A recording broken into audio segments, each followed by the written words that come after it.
We'll call this meeting of the City Council Successor Agency to the Redevelopment Agency to order. If you'd all please join me in the Pledge of Allegiance.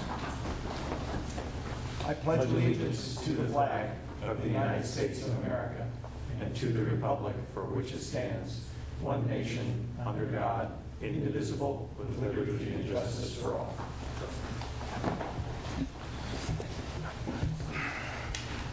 Thank you. Jeff, do we have any changes to the order of the agenda? No changes from staff this evening, Mr. Mayor. Anybody on the dais like to request a change? Okay, hearing none, we'll use the agenda as posted. Greg, report from closed session. There's no report, Mr. Mayor. Thank you. Council communications and announcements. Cameron. Thanks, Mark. It's been a long time since we met, so I'm not going to go through all the sort of community events. I'll just talk about one official committee that I'm on. It's a subcommittee of CCAG that deals with airport land use issues, and we had a meeting in August in which we came very close to finalizing the airport land use compatibility plan for Half Moon Bay Airport. The reason I bring it up is that we're starting the process of doing the airport land use compatibility plan for the San Carlos Airport, and essentially what this is it's a requirement. I believe it's an FAA requirement that periodically you update your land use plan around airports to make sure that the zoning around the airport is consistent with aircraft operations, and so this is potentially going to have impacts in the surrounding areas around the San Carlos Airport. I asked that CCAG and the consultant who's working on the plan come at some point during the process and give an update to the council and be available to answer any questions so we know what the local impacts are. And I believe staff is going to reach out to Jeff and find some time. So. Very good. Thank you. Matt. I don't have any meetings that I've attended or anything like that that I've need to report on, but I did want to test the waters on the council to see if we could put on the agenda for a future council meeting to discuss compensation for council members, for us, essentially. I'd be happy to do that. So, Jeff, why don't we add that to our list of things to do?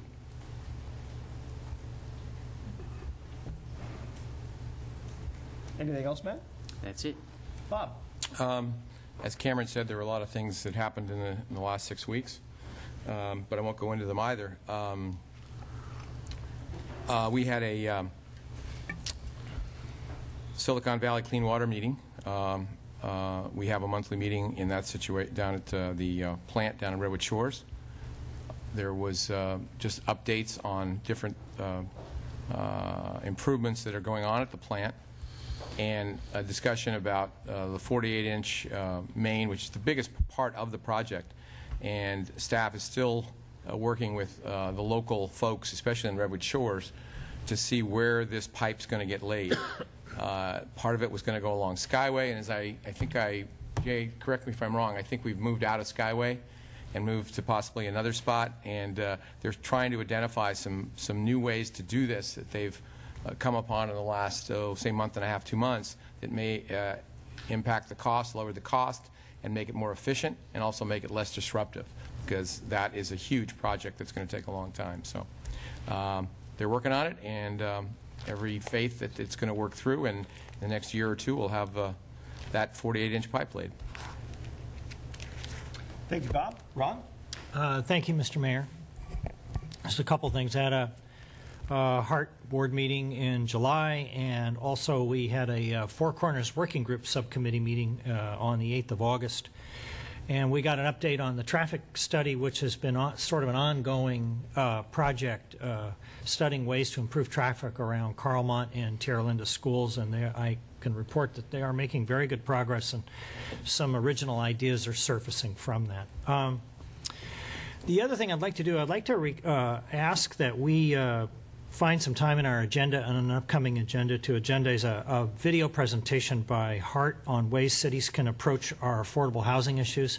They would send a representative, probably the executive director, Mark Moulton, and it would be about a 5-minute video presentation. So if there's some support, I would love to schedule that on a future agenda. I'd be interested in seeing that, so let's go ahead and add that also to the agenda, Jeff. You know, Ron, it occurs to me that separately from showing it here, maybe it's also something staff could look at whether that could be posted on our website space. Good idea. And that's all I have. Thank you. All right. I have had quite a bit of things going on in the last month or so, but they all have to do with moving into a new house.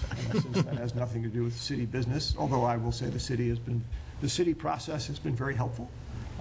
We will move on to item 6, which is public comment for, oh, excuse me, Jeff, I neglected to give you an opportunity to make staff comments on city business. Thank you, Mr. Mayor, and apologies, I have lengthy comments this evening. As you're all aware, the City Council's been on recess for the past 6 weeks, but the city continues to operate in the absence of council meetings, and we've had quite a busy summer.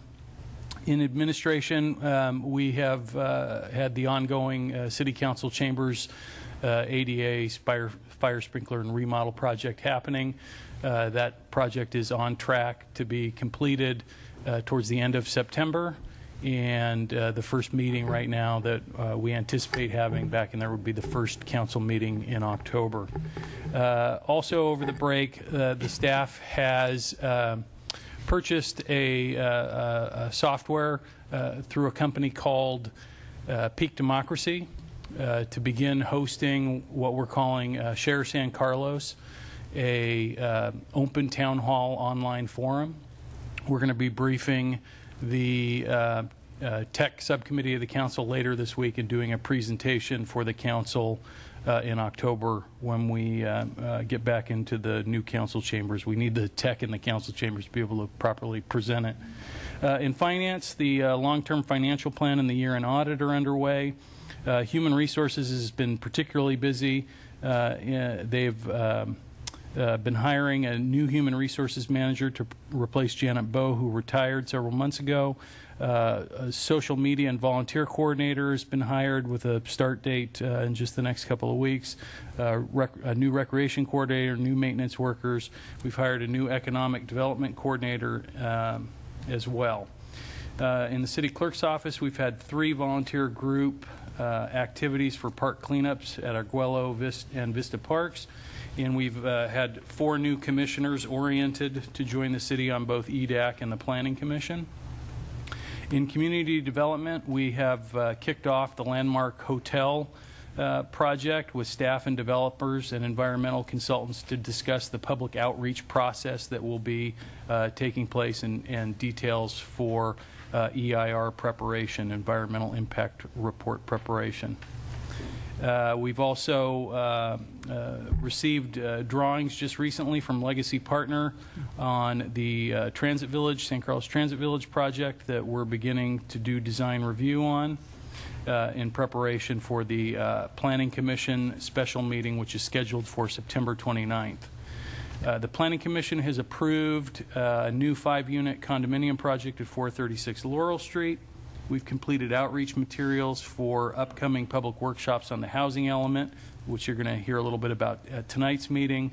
Those workshops are set for Wednesday, September 3rd and Wednesday, September 10th. We've also had the application filing period close just last week for a new assistant planner to replace the former assistant planner who took a promotion in a neighboring agency. Fire's been particularly busy over the summer, as you might imagine. They are putting the final touches on their consultant's report on Station 12 and 16 consolidation, so you can look forward to seeing that in the fall. Engine 9, which is in Redwood City, has been placed back into service for the first time in a number of years, and as a result, Squad 409 has been taken out of service. Engine 12 and Engine 16 deployed on strike teams to Northern California fires over the summer, in addition to BC and Deputy Fire Chief Stan Maupin, who were deployed as strike team leaders, Stan for 4 days and one of the BCs for 10 days on some of those Northern California wildland fires that you've been hearing about. In Parks and Recreation, the Parks and Recreation Department has had their robust summer program. They hosted over 1,300 participants during 10 weeks of summer on-site at 2 locations, Burton and Arguello Park. They've also hosted a variety of specialty and sports camps for youth, which served over 1,800 participants during the summer. And they're in the process of planning for the Youth Center's 15th anniversary celebration. Police hosted or helped host, along with fire, the National Night Out on Tuesday, August 5th. It was very successful. We had several locations throughout town with probably more than 100 to 200 combined participants in attendance. The SAL, the Sheriff's Athletic League, hosted Movies in the Park over the summer at Loyola Park. San Carlos Police Bureau personnel just recently attended what's been described to me as the most authentic violent intruder training that's ever been conducted in the county, where they used Kenyatta College with literally hundreds of volunteers acting out the part of students on the campus. So we're pleased that our personnel here in San Carlos had an opportunity to participate in that training. In Public Works, and this is my last sheet, CIP bid openings for the storm drain repair project and the sewer line repair and paving have all taken place, and they've all come in below the engineer's estimate. Eastside Connect project grinding and paving is set to start in August. Crestview Park renovations are well underway and should be complete in October. Park maintenance staff has been busy adjusting and modifying irrigation systems in response to drought and the council direction that had been previously given. And the street line parking management system expansion that was approved by council several months ago has been installed and is up and running. Maybe Excellent. we should go on vacation more often. That's right. Lots More seems to happen stuff while might we're happen. gone. More stuff might happen. Finally getting that, huh? All right, so now we will move on to public comment for items not on the agenda.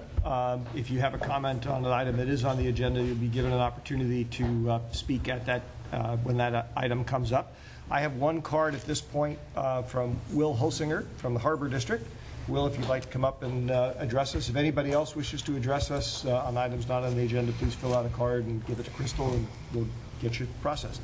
Will. Thank you, Mayor and council members. I am the member of the Board of Commissioners of the San Mateo County Harbor District that, by virtue of my residence and office in San Mateo, makes me the de facto representative of the South Bayside Peninsula for San Mateo County.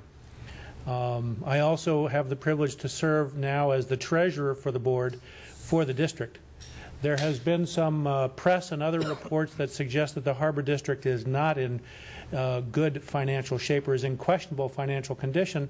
And since the city of San Carlos, as well as other communities and cities throughout the county, have a stake in what goes on, we get a share of real property taxes. I wanted to let you know what the real status was. We did a recent analysis of our total assets, and we valued our total assets at about $40 million. As of the close of the fourth quarter for the fiscal year, June 30th of this year, we had a little over $15.2 million cash and investments, liquid investments, at hand. We passed a budget in June that estimated that those reserves, or that cash on hand, would be about $11.5 million, so we missed the mark a little bit there. Notwithstanding that, we had a budget that seemed to suggest, including a depreciation reserve, that we were short by about $1.5 million. That was based on a projection of real property taxes that was actually less than that last year, and 2 weeks after we adopted that budget, the County of San Mateo did an announcement that real property tax revenue for the county as a whole would be up by about $8 billion overall, of which we get a share. So by my analysis, when you don't consider the depreciation expense, because we're continually repairing and replacing those assets that are a part of that, and when you include the more accurate figures regarding real property tax revenue that we get a share of, we actually have a budget surplus of about $2.2 million. We get about 60% of that, 55 to 60% of that from the real property taxes. The rest comes from operating revenues from lessees, the boats that we berth at both facilities. Also let you know that we do manage, as well as Pillar Point Harbor on the coast, we do manage Oyster Point Marina in South San Francisco where the ferry service comes in. That's with a joint powers agreement with the city of South San Francisco that will expire in 1926. So what happens from there, we don't know. We hope it will continue. We've also done a determination on sea level rise that the current breakwaters are sufficient to deal with a 3-foot sea level rise in their existing state, and as we are replacing the finger docks, those are also will accommodate a 3-foot sea level rise or better in the coming years. So we want to let you know that, at least in my personal opinion, the Harbor District is one of the most financially secure special districts in the state, if not the country. Thank you. Thank you, Will. Is there anybody else who wishes to address the council on items not on the agenda? Okay, seeing none, we'll move on to item 7, approval of the consent calendar. These are items that are approved en masse by vote of the council, with the caveat that any council member can ask to have an item removed to be considered separately. I should say without discussion. Are there any items that my colleagues would like to remove? Item I. Item I. Anything else? Okay, I will entertain a motion for everything under 7 except I. Mr. Mayor, I make a motion to approve the consent calendar for all the items listed except for item 7I. Is there a second? I second. There's a motion and a second. Crystal, would you call the roll, please? Councilmember Collins? Yes. Councilmember Grisilli? Yes. Councilmember Grocott? Yes. Councilmember Johnson? Yes. Mayor Obert? Yes. Okay, those pass. Matt, we will come back to 7I under new business, the end after 9B. Let me just make a note here so I don't forget it. Okay, that brings us to item 8, reports to council. We have one report tonight on the Britton Avenue sidewalk options. Good evening, Matt.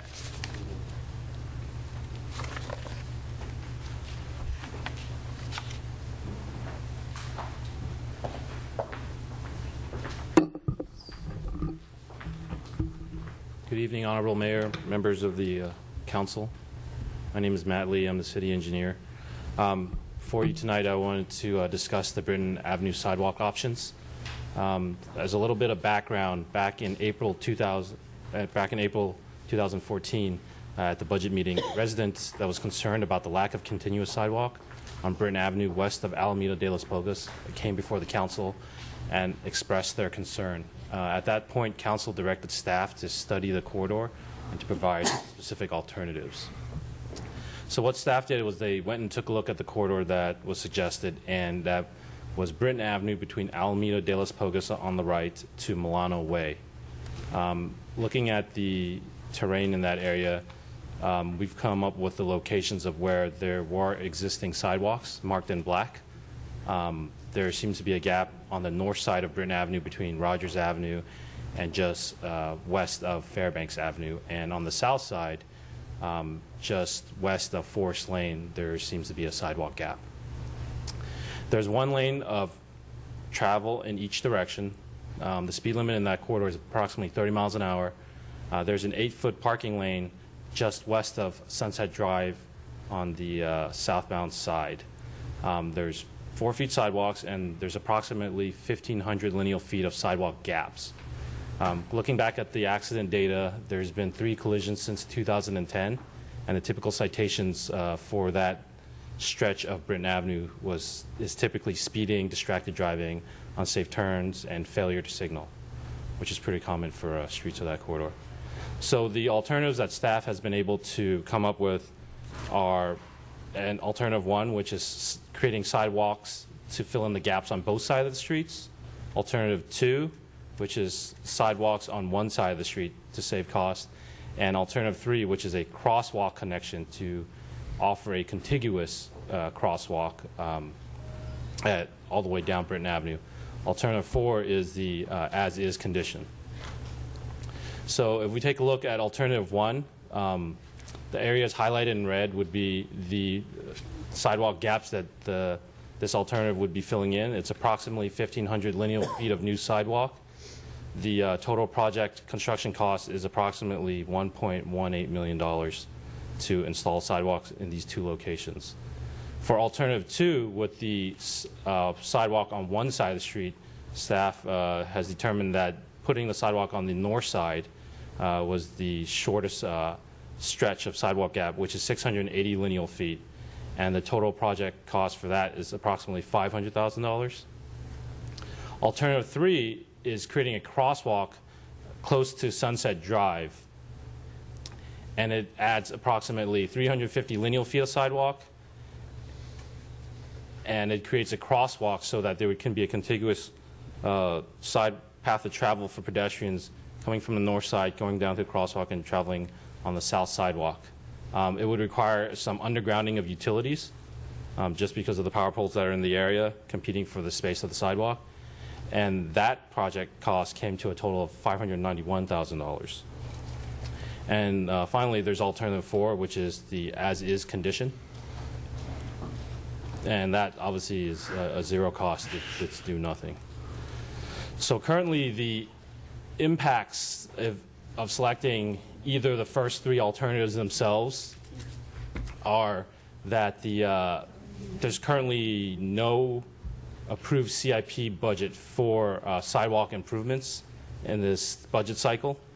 So in order for us to include this project within this budget cycle, staff would have to come back with recommendations of approved CIP projects that would be pushed off and deferred to the next cycle or moved to the unfunded project list. Staff is currently booked on a majority of projects that we have going on right now, so certain public works staff would have to be reassigned to manage a project of this magnitude as well. The impacts themselves can be further analyzed once we narrow down on the alternative selection to figure out what other impacts would be for this project. So what we're looking for tonight is for council to kind of provide staff with direction of how to move forward. Some questions that council could possibly focus on would be ones where if council considers this a priority project, if council has a preferred alternative that they would like staff to pursue, and if this is something that council thinks would be better brought up for further discussion at this strategic planning retreat. With that said, is there any questions? Thank you, Matt. Questions for staff? Matt? Just a couple. The crosswalk idea, what's the sight line like in that location? Because I know it's a bit of a roller coaster. Yeah, it is a bit of a roller coaster. The sight line is essentially the distance of the slope. We are going to be crossing at an intersection at least. So it's just dependent on the vertical curve at that location. We don't have the distance measured out yet. Right. But that was, if we were to do a crosswalk location, that would be the best location for the alternative within this corridor. Okay. And then the other question I had was any opportunity with utility improvement to mix 2 projects? For instance, the first thing that comes to mind is sewer lines. If we're digging up something for underground and then putting sidewalks in at the same time, might be able to. Yeah, unfortunately, we tried to look at pending projects for the next budget cycle and even out 5 years to see if there was any projects that this could be included to. Unfortunately, there are none. Even if there was a sewer project or even a repaving project that may come within the next 5 years, the challenge is that the sidewalk is outside of the scope or location of the work, so the sidewalk would just be an additional cost anyways. We may save on mobilization, but with the different types of work, you would have to mobilize a subcontractor as well, and so there may actually be even a markup in price. Matt, you were done, right? I'm sorry. Yeah, I've got a comment for when we get into any discussion. So there wasn't anything in our packet, is that correct? Correct. I only have 3 pages here. I only have an alternative 1. I don't have all your slides, which is very disconcerting because I don't know how I'm going to make a decision when you're going to have to be flipping back and forth. So I don't know what happened there. I looked at Mr. Grokatz. He has the same thing I do, 3 pages, and I'm looking for a lot more. Anyway, I didn't, when I heard it was a verbal report, I didn't even look to see if we had written materials. And this is all I have, which isn't complete. I mean, the PowerPoint isn't here, is my point. Again, I'm concerned about the crosswalk, because I drive that street a million times. What is the street, or is it beyond the, I'm trying to visualize, is it beyond the separation? You know what I'm talking about? Yeah, it's beyond the separation, so it would be at the intersection where Sunset Drive meets Britton Avenue. So the crosswalk itself would not be through a separation, it would be Okay, at so an area it's right that- before, if you're going up the hill, if you're going crossing Alameda, it would be at Sunset, and so it would be before the separation. Right at the top of the hill, or the Yes. crest, or I mean, a crest of the first. Yes. Yeah. I don't know that that's a safe place to ever put a crosswalk. To be quite honest, I don't know. It's, first of all, because the people coming the other way are going to, well, again, you're not going to see the people because of the separation. I mean, it's possible because of the separation. Again, I'm not an engineer. I don't mean to do your job, Matt. But I'm just saying I'm not sure that that's the best. I'm not sure there even should be a crosswalk. But that's just I guess that's a comment. I apologize, Mr. Mayor. I guess I didn't realize we were going to be voting on this. I don't see that. There's no... It's just a discussion item. We're just But looking for... he wants choices here. Well, If there is a preference. these are really to sort of just stimulate conversation. Yeah. Okay. Well, About whether or not you want this to go any further right Okay. now. My preference would be just to do it on one side and to not have a crosswalk. But that's just off the first guess, and I'd like to look at all the pages again, but I don't have the pages. So anyway, that's my preference, Mr. Mayor. Excuse me. Sure. Cameron. Thanks, Matt. I just have some kind of high-level basic questions. When was the last time we added new sidewalk in the city? Do you know? Does anybody know? I actually don't know if we added a new sidewalk, but every year we have an annual sidewalk replacement. Right, replacement, sure. But there's certain streets in town that don't have sidewalks on them, right? Correct. I guess what I'm trying to get at is there a policy of the city, or is there a perspective from Public Works that every street ought to have a sidewalk on it? If there were infinite resources, would we put sidewalks on all residential streets? And if for those streets that don't have sidewalks, how have we handled that in the past? Have residents come forward and asked for sidewalks, or how do we think about this? So from what I understand, in the general plan, it's kind of one of our policies is kind of to have a more walkable community and to maintain the sidewalks that we do have. In terms of how we've handled requests in the past, typically when a resident comes and makes a request, we kind of take a look at the area itself to see if it's even feasible to add sidewalks at those locations, and we base it just specifically on cost. During my tenure here, there has not been any requests of that sort other than this one that appeared before council. And I believe, what was your third question? Sorry. I think that's the main question. Outside of the desire to have a more walkable community, we haven't been actively adding new sidewalks to San Carlos, and we're taking them on a case-by-case basis as residents bring them forth. Is that correct? And one of the reasons for that is that it's just unfunded. There's no funding source to be able to add sidewalks. Okay. Obviously, I believe if we had unlimited funding, we would probably try to add sidewalks. And so, more locations. One other quick question: if you go back a couple slides, keep going back. There was a slide that you had where you talked about how there wasn't money available for this. Sorry, maybe it's in the other direction. Okay. Oh yeah, I know which one you're talking about. Impacts. Nice animations. Okay, so you essentially what you're saying is if you wanted to do this in the budget cycle, you'd have to take one of the current projects off and put it on the unfunded list. Yeah, it may be more than one. It's really just dependent on the dollar amounts of the project that we would like to deprioritize. Okay, so Public Works keeps basically a backlog of unfunded projects, is that right? And this project is not on that list yet? It's currently not on that list yet because it came in exactly during the budget meeting. So is one alternative to say, here's where we'd like to go, but let's put it on the unfunded list, and when resources free up and when it comes up in the priority, then we could take it on. Yes, that is a possible solution. Okay, thank you. Ron? Thank you, Mark. Just a couple questions, Matt. I guess my first question is, how did this come up? Were there citizen complaints, recommendations, calls to City Hall?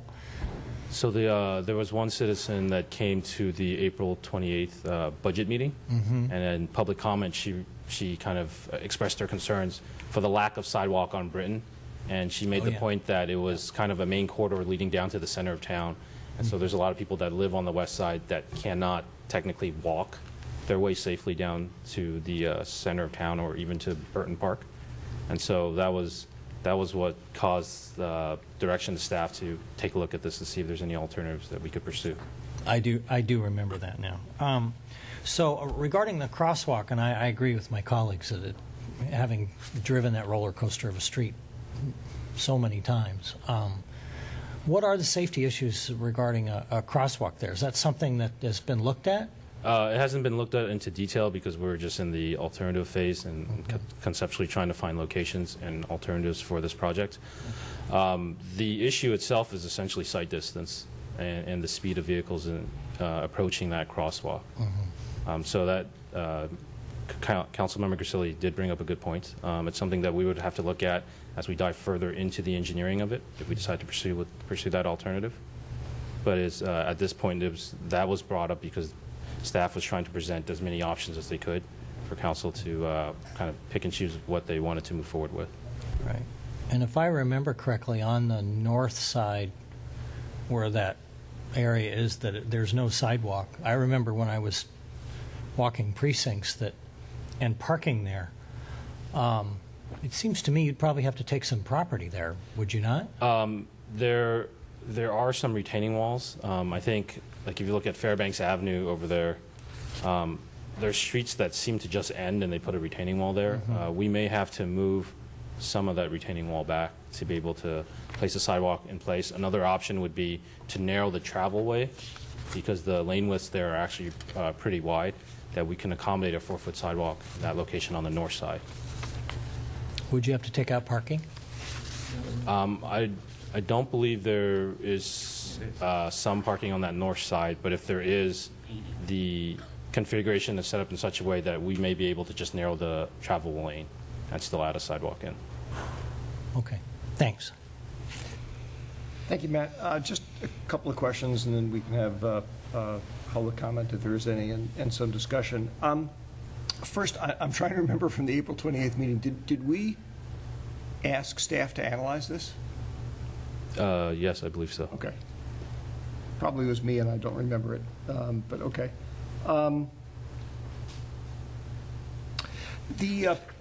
This next question is probably a little bit tricky because of the lack of a contiguous sidewalk, but do we have any sense at all, any insight into how heavily traveled a pedestrian corridor this actually is? No, we have not been able to do those counts yet. Okay.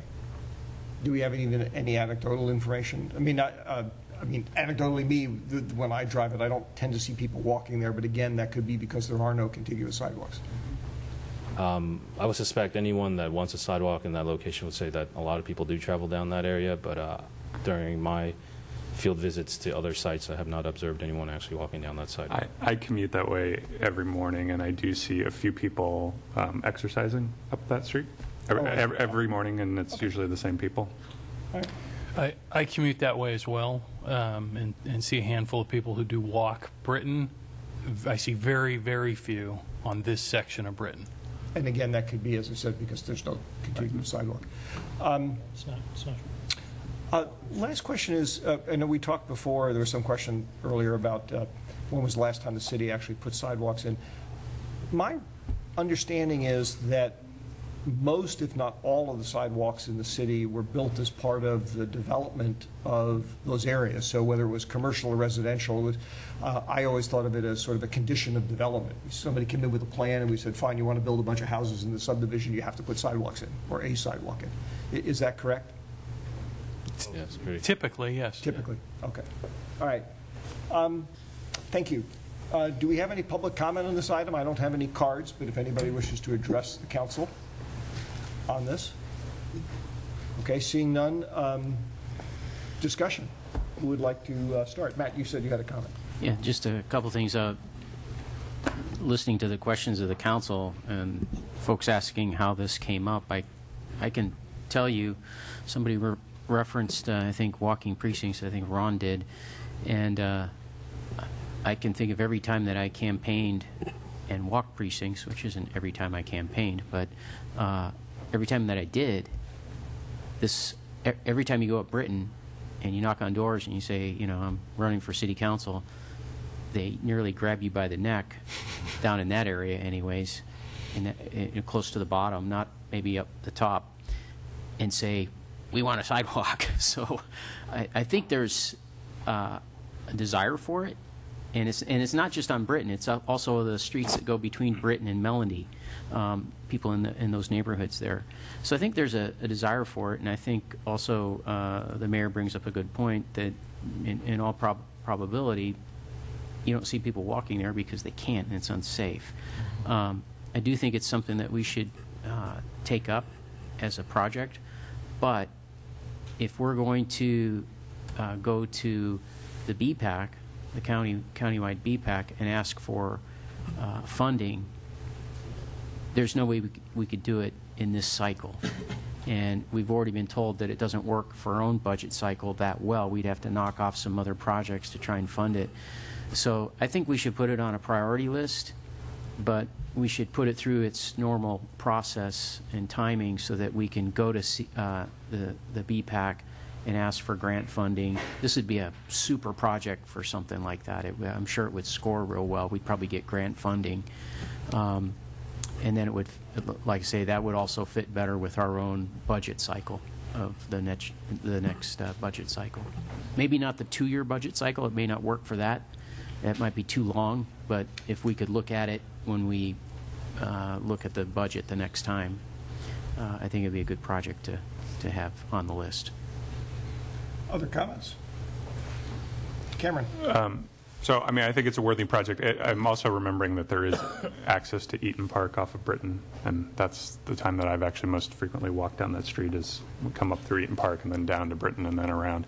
I'm not in favor of the crosswalk. Feels a bit of a kludgy solution. I would, if it was me, I would say do the north contiguous sidewalk section first, do the south second, add the project generally to the unfunded backlog, and see how the budget goes over the next 2 years, and if there's an opportunity to do it, then great.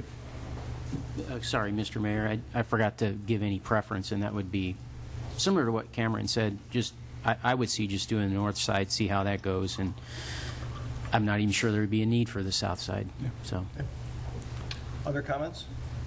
I think I agree with my colleagues. I think the south side has there's certain parts of it, and again, I'm trying to visualize because I go over those hills or that street so much. There's no access. There's no houses. There's just backyards that come up against some of that stuff on the south, and I don't believe those necessarily need sidewalks. And if you are on the south side at the split part, is there 5 or 6 houses? There may be that many. I don't know. Maybe there's more, and I shouldn't say because I'm not counting in my head. But so I would also say that the north side would be more of a. If someone wanted to come down that street, you could come down the south side and not cross at Milano, because I wouldn't cross there, but cross earlier and cut over, and then you could walk all the way down, and you wouldn't have to go, all the way down on the south side, and you still could make it all the way. So I would probably agree with my colleagues on the sequencing of how that would be done with no crosswalk. I think that's very dangerous. Ron? Yeah, just I agree with the previous comments, and the north side's most logical. That's where the houses are. I have a little bit of a different take. I mean, if forced to choose, I agree with the comments that were made. I think I would do something on the north side.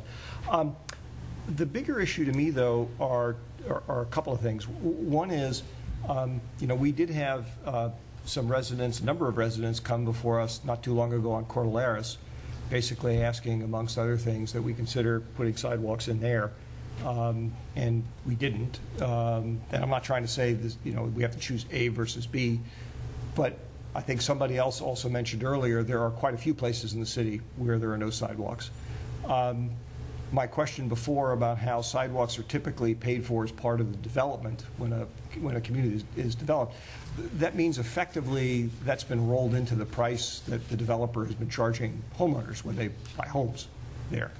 And so there's a part of me that almost says, well, if a neighborhood wants to put sidewalks in, then maybe there needs to be some kind of neighborhood improvement district. I don't know if there even is such a thing, but that would allow that. Because it's a benefit primarily to the neighborhood. Now, I will grant you that Britain, because it's an arterial, at least I presume it's an arterial for traffic, maybe pedestrian traffic there gets treated a little bit differently. But what I would really love to see us do, instead of putting a priority on this particular project and putting it into the unfunded category and see when it comes back, is have isn't the idea, would it be possible, Jeff, for this to be within the purview of TNC, the Traffic and Circulation Commission? Sure.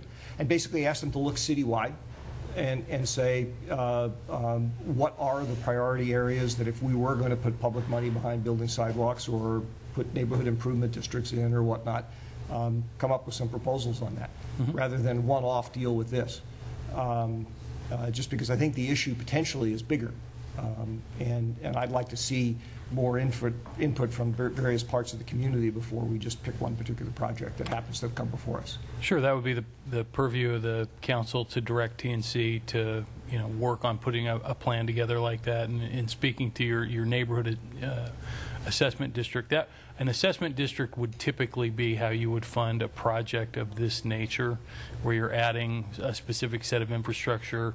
For example, in some communities, a neighborhood that, say, doesn't have a sewer system or a stormwater system that wants one, they benefit from it. The rest of the city presumably has paid for their system in their neighborhood, and so the thought then becomes, is it a completely appropriate and fair expenditure to expend the citizens' dollars to put in infrastructure to benefit a small area? And I presume we could even in a situation like that, do a mix where we might say that there's a broader public benefit on a particular street to help pay for part of it, and help do that. That's correct, and I think Councilmember Grocot's comment was probably spot on too, in that you would be able to attract some grant funding as well. Yeah. Through the chair. So anyway, that would be, my preference would be to take the concept of are there places where we ought to be putting sidewalks, route that to TNC, have that with staff work, have them study it, and come back with some other proposals. And that would be my preference. Matt? I'm going to disagree with your preference in this regard. Again, having walked this city a number of times, this is the only place other than Cordilleras where I've ever heard of residents asking for sidewalks. Well, I take that back. Also, I've heard for years citizens asking for improvement to their sidewalk situation on San Carlos Avenue in light of safe routes to school as well. But, for instance, Graceland, when you go down Graceland, if you were to mention to those folks about putting in sidewalks, they'd beat you up because they don't want sidewalks. They like the rural nature of their street. And so I just say all that to point up that this has been a desire, I think, of the neighborhood, the community in that area for a long, long time, going back as far, from my perspective, as 2001. So I'd hate to see it get all gummed up with priority of other areas and so forth. I just think it needs to be done, and the sooner the better. My only comment before was, let's wait till we can put it into a proper budget cycle, and also have staff put something together that we could request grant funding from the BPAC. Relative to your other comments about assessment districts and so forth, I suppose we could.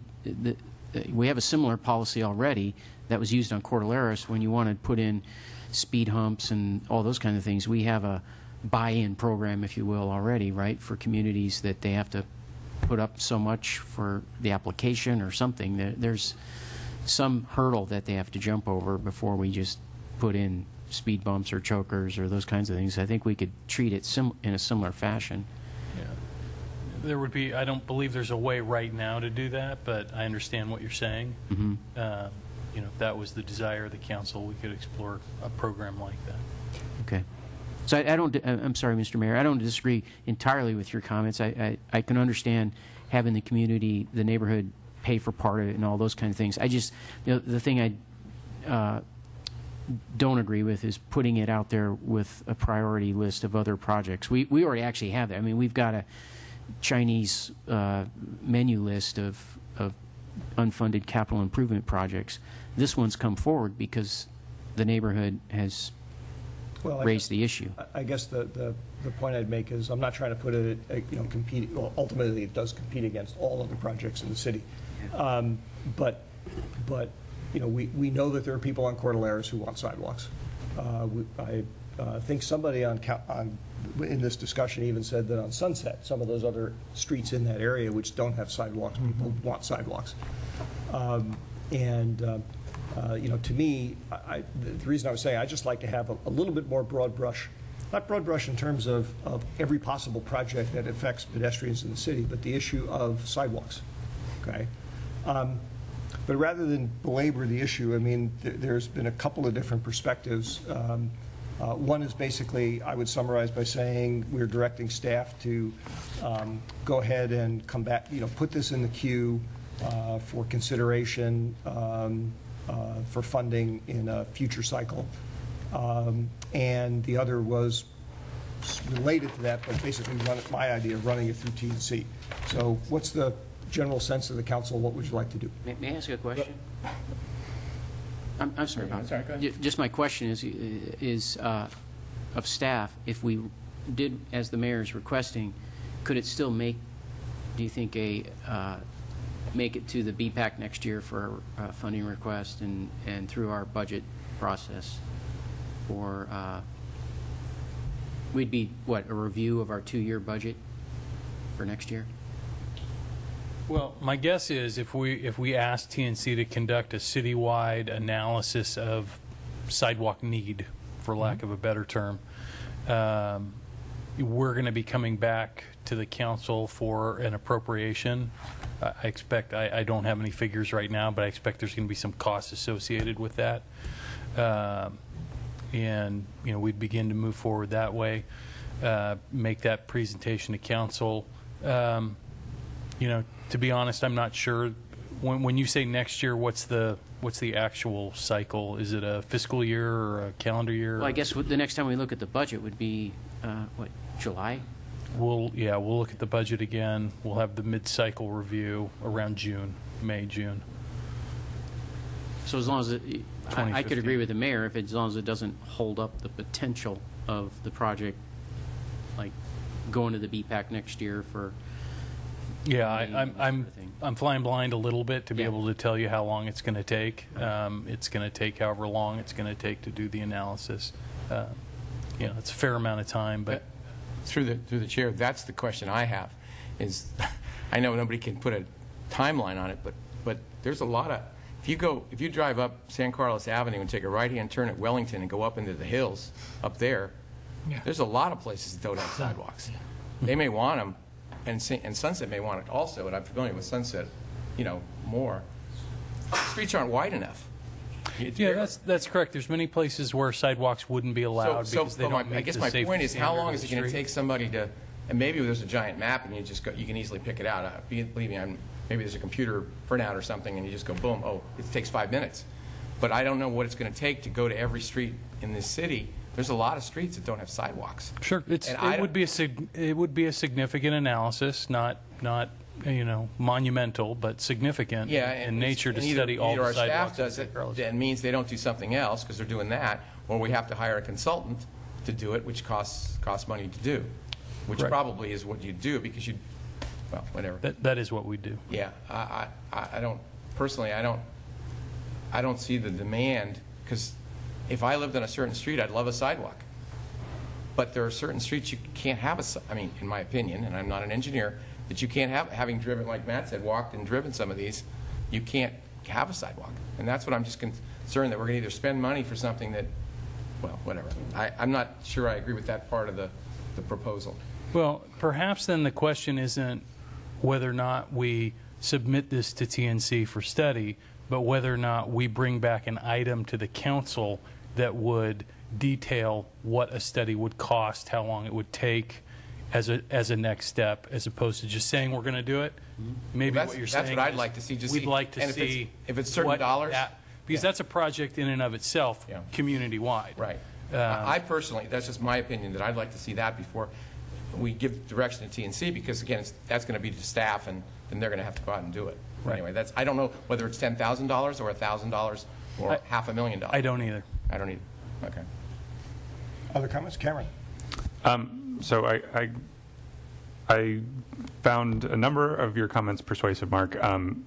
Particularly the part about looking at creating a process by which residents who are going to benefit directly from a project participate or assess themselves in creating that project. I think that's right. I also agree with the spirit of what Bob is saying, which is that I think the biggest transportation-related issues in the town right now are traffic and parking, and I'd like the Transportation Brain Trust to be focused on those issues. And so I think a citywide assessment of sidewalk priorities is probably not at the top of my list.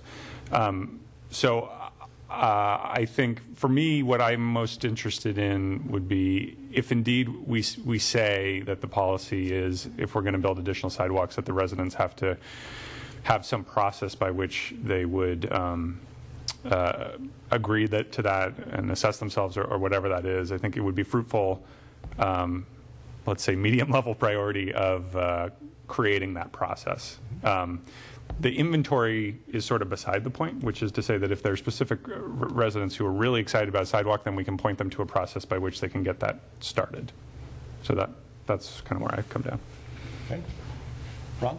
Yeah, the only comment I have is we all know where the streets are in town that don't have sidewalks, but I think what makes this street different is that it's one of the busiest thoroughfares in town, and it is a small section that can be repaired. I like the idea of putting it on a priority list. I think we get lost in the weeds a little bit about, doing, studying all the other areas in town. So I'd like to just have us focus on this and do what we need to do to, put it on the priority list. I mean, if we want to do a study later, fine, but I think maybe we ought to just keep our focus where it belongs right now, because I think this is really a sort of a more pressing area. I mean, if you're going to repair any sidewalk in town, that's probably the one I'd say repair, but if you're going to create one, this is probably the best place to do it.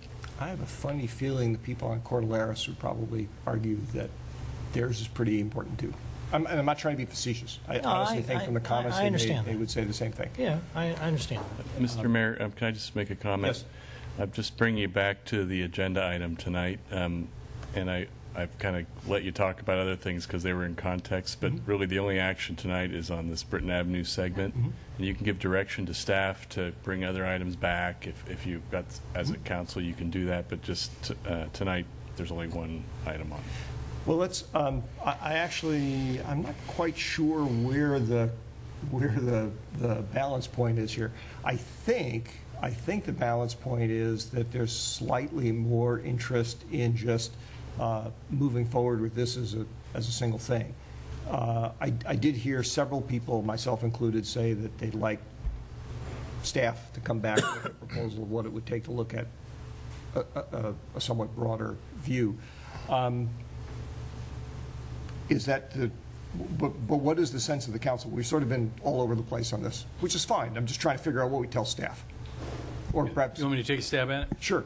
I think we're kind of back where we started from, and you can help me out here, Matt, on this one, because I think this is sort of where you came from originally, which was, for the time being, we'll identify this as a project on the unfunded list of the capital budget, and As such, when that budget comes back for review for the council, it will have some supporting documentation around how that project could move forward, and the council could look at rejiggering its priorities and its funding of the capital budget in context at that time, late next spring.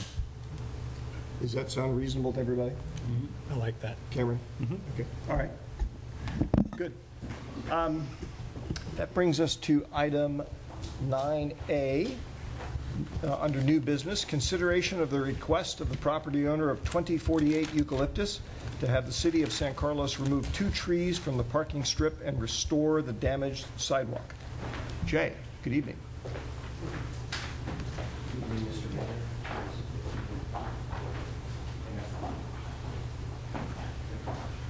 I may need a little bit of IT assistance here. Well, I think we probably have some IT assistors around, so that should work out well.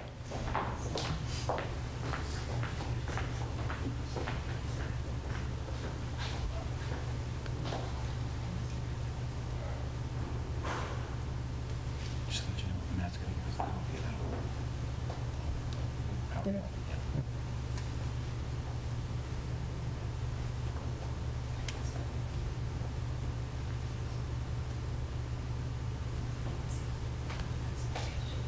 Yeah. Al, just a question while they're working here.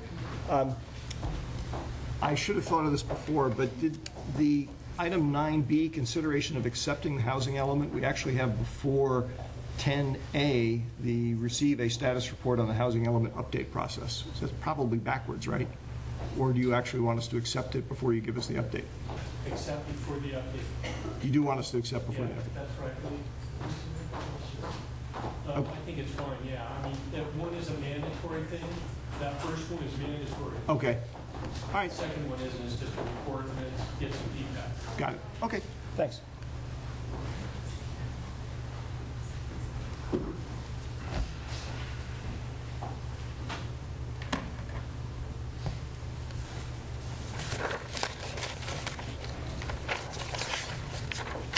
TV shows, they just...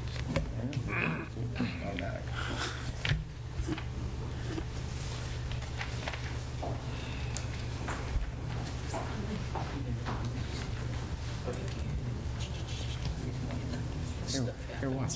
Let me do yours just like theirs. Got some water on it. It's broken.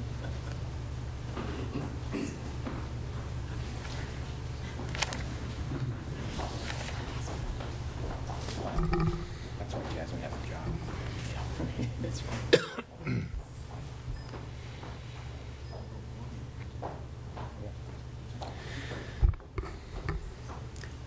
Good evening, Mr. Mayor, members of council. Jay Walter, Public Works Director. Tonight here to talk about a tree removal request at 2048 Eucalyptus in San Carlos. And so I have a brief presentation to make, and the property owner is with us tonight to address the issue as well. And then I'll be available to answer questions that the council may have as we go through this. So over the last probably 9 or 10 months, I've been made aware of a property owner at 2048 Eucalyptus who has been requesting that the city remove 2 trees in the parkway in front of his property for a variety of reasons.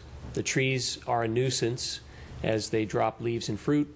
There's birds and the associated droppings from those birds for cars parked in the area. The trees have effectively ruined the lawn that he has in his yard. And as you can see, they're severely uplifting the parkway area that's between the sidewalk and curb and gutter, as well as the sidewalk area behind it. And in my discussion with the property owner, his recounting of the history was that the city originally installed the trees, and they were the ones who recommended the type of tree that's there. And the logical conclusion is that it's the wrong species for this location because of the damage that has been caused here in this particular case. And so the property owner has requested that the city remove those trees and restore the sidewalk areas. So the city's municipal code, as it relates to trees and landscaping, has a couple of sections that are on point to this, particularly that private property owners shall be responsible for trimming and maintaining of private landscaping. And that definition of private landscaping is landscaping that's located within the boundaries of privately owned property, including any park strip or sidewalk area abutting a private property. So the parkway area that is in the picture here is an area where the landscaping that's installed there is called private landscaping. And that current ordinance has been in place since 1987, when the council at that time decided that the maintenance of the landscaping would be the property owner's responsibility. As far as tree removals, the city's removing these trees, it conflicts with the city's ordinance for the property owners to maintain the trees. So quite clearly, there's nothing in the ordinance that says the city should do this or needs to do this. And in this case, if the council were to act to pay for the cost of removal of the trees and restoring the sidewalks, it would set a precedent for other tree removal requests that may come forward. And we have had a number of residents in my couple of years here who have inquired about that, and we've been pretty clear that it is the property owner's responsibility. And as I've detailed out in the staff report, there is a potential significant fiscal impact to the city if the policy is changed for the city to maintain the trees and sidewalks within the city limits and bring that back from the current situation with the property owner responsibility. And it would require an ordinance change, which is something that we'd have to bring back, introduce, and adopt. It would take a period of time to be able to prepare that and get it ready if the council chose to go that direction. So other cities around us, we're a little bit unique. Most of the other cities around us have tree maintenance budgets, and they do tree maintenance within their cities. And so it varies. Some of it's contracted work.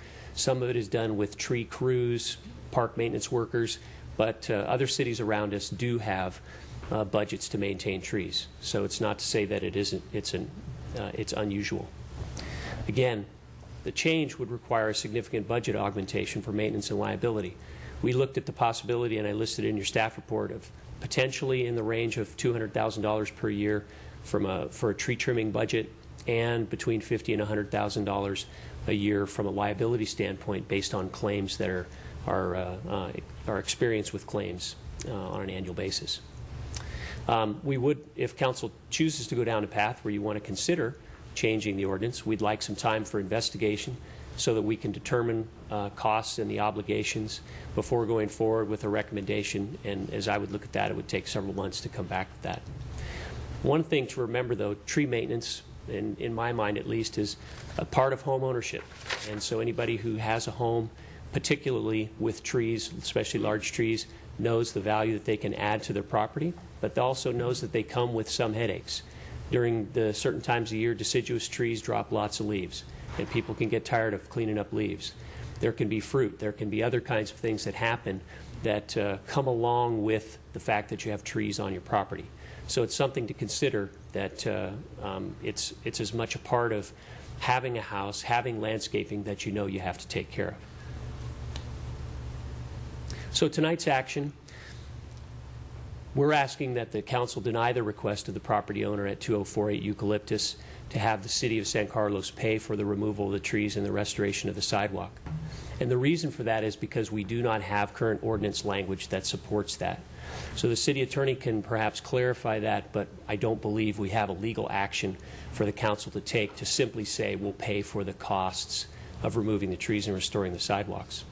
But if you are interested in granting that request and having us study it a little further, it needs to be agendized for a future council meeting so that we can have an opportunity to discuss and then determine what changes would have to be made before the council would be able to legally go down this path and pay for the cost of removing the trees. So I could take questions now, and as I said, the property owner is here to address the council for however this issue may go. Before we go to questions from the dais, Greg, would you like to color in the last comment Jay made?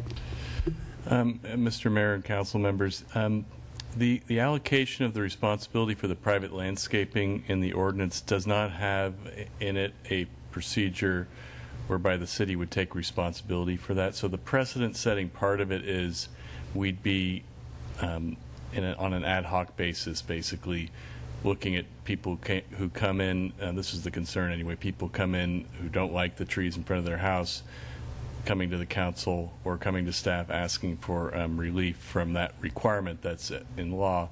We don't have a procedure to go around that in our ordinance. If the council would like us to do that, I think staff's saying we need to develop an exception process or a process or funding or a combination of those to allow for that.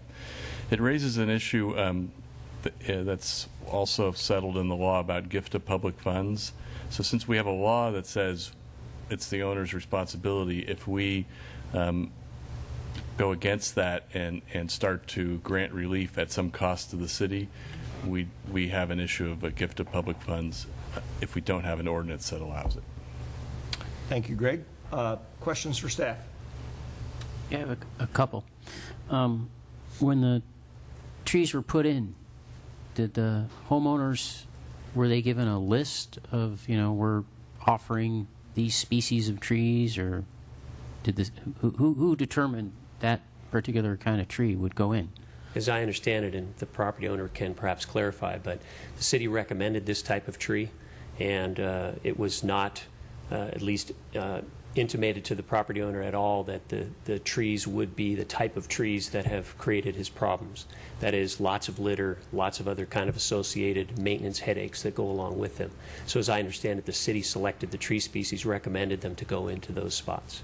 So let's clarify. They recommended, does that mean they recommended this one particular species? Was it presented such that this is really your only choice, or you could choose this tree, or that tree, or how did that go down? I don't have that information. I think that's a question probably better asked the property owner.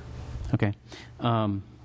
And second question, kind of related to this first one, is there a way, Mr. Rubens or Public Works Director, either one can answer this question, to limit the city's exposure, because it was said that that's part of the concern, to where the city could own up, if you will, to a mistake that was made of recommending a tree that shouldn't have been put there in the first place, because obviously we can see what the results of putting that tree there were, and saying, we made a mistake, we recommended this particular species of tree.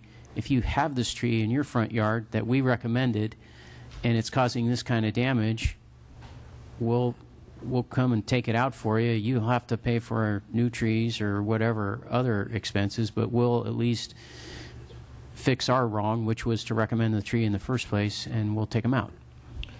Well, under the current ordinance, Councilmember Grocott, we probably, not probably, we don't have the discretion to do that. Mm-hmm. Part of that is the analysis I think that you're going through is sort of like a claims analysis, that the city was somehow at fault in recommending the trees, but the time to make that type of a claim passed long ago. There's no claim that can be made against the city for any damage that may have been caused by a decision years ago to... What would have been the timing on that? As soon as he knew that there was damage that would have been caused, there'd only be 6 months to make a claim against the city, and so there's... As soon as he knew there was damage. All right. And okay. Matt, if I could just clarify too, when the Public Works Director said that we recommended those trees, what we're really saying is that according to Mr. Miller, we recommended those trees. We don't have any documentation or any evidence, and if memory serves, and again, Mr. Miller could fill these details in better than I believe the recommendation came as described in a conversation I had, was a verbal recommendation in a discussion that took place between a city employee many years ago and Mr. Miller. So there's really no way that we can today say that did or didn't happen. We want to certainly give, for the purposes of this discussion, Mr. Miller the benefit of that doubt, mm-hmm. But there would be no way to, based on evidence, to refute that if anybody came forward and said that. Okay, but follow up then on the whole thing. Do we know that we put this particular species of tree in other locations in San Carlos? Do we have an inventory, perhaps, of where these went in? Inventory. We don't. Could we get one? I don't believe one exists.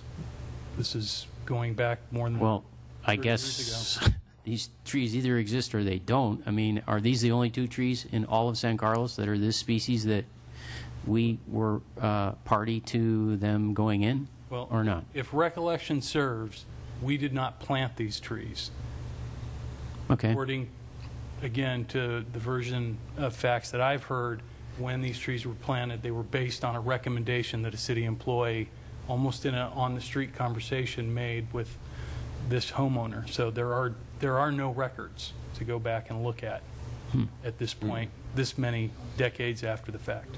There's no way for us to recreate this.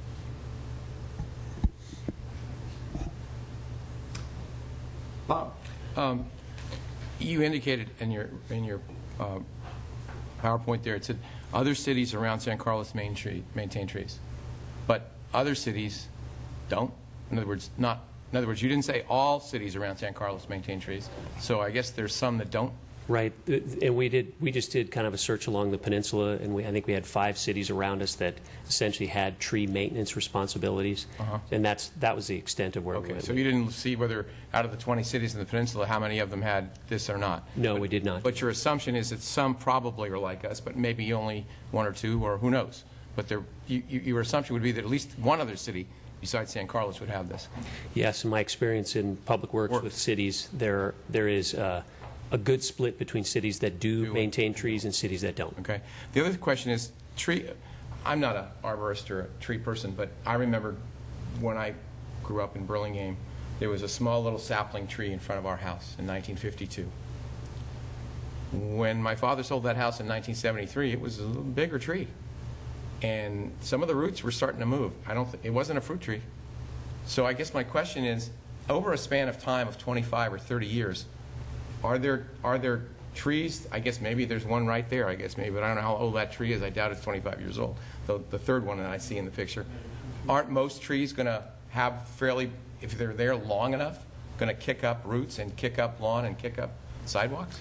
Most trees will grow that way because what you tend to get in that environment is a lot of surface watering. Right. So you get lawns and other landscaping and things like that, and so the roots will tend to grow strongly laterally and be at the surface rather than them being way out in the middle of the field where they get rainfall occasionally and that water soaks into the ground. So now, granted, these are fruit trees, and the one in front of my house when I grew up wasn't, but it did shoot a lot of leaves out, needless to say, because I had to sweep them up.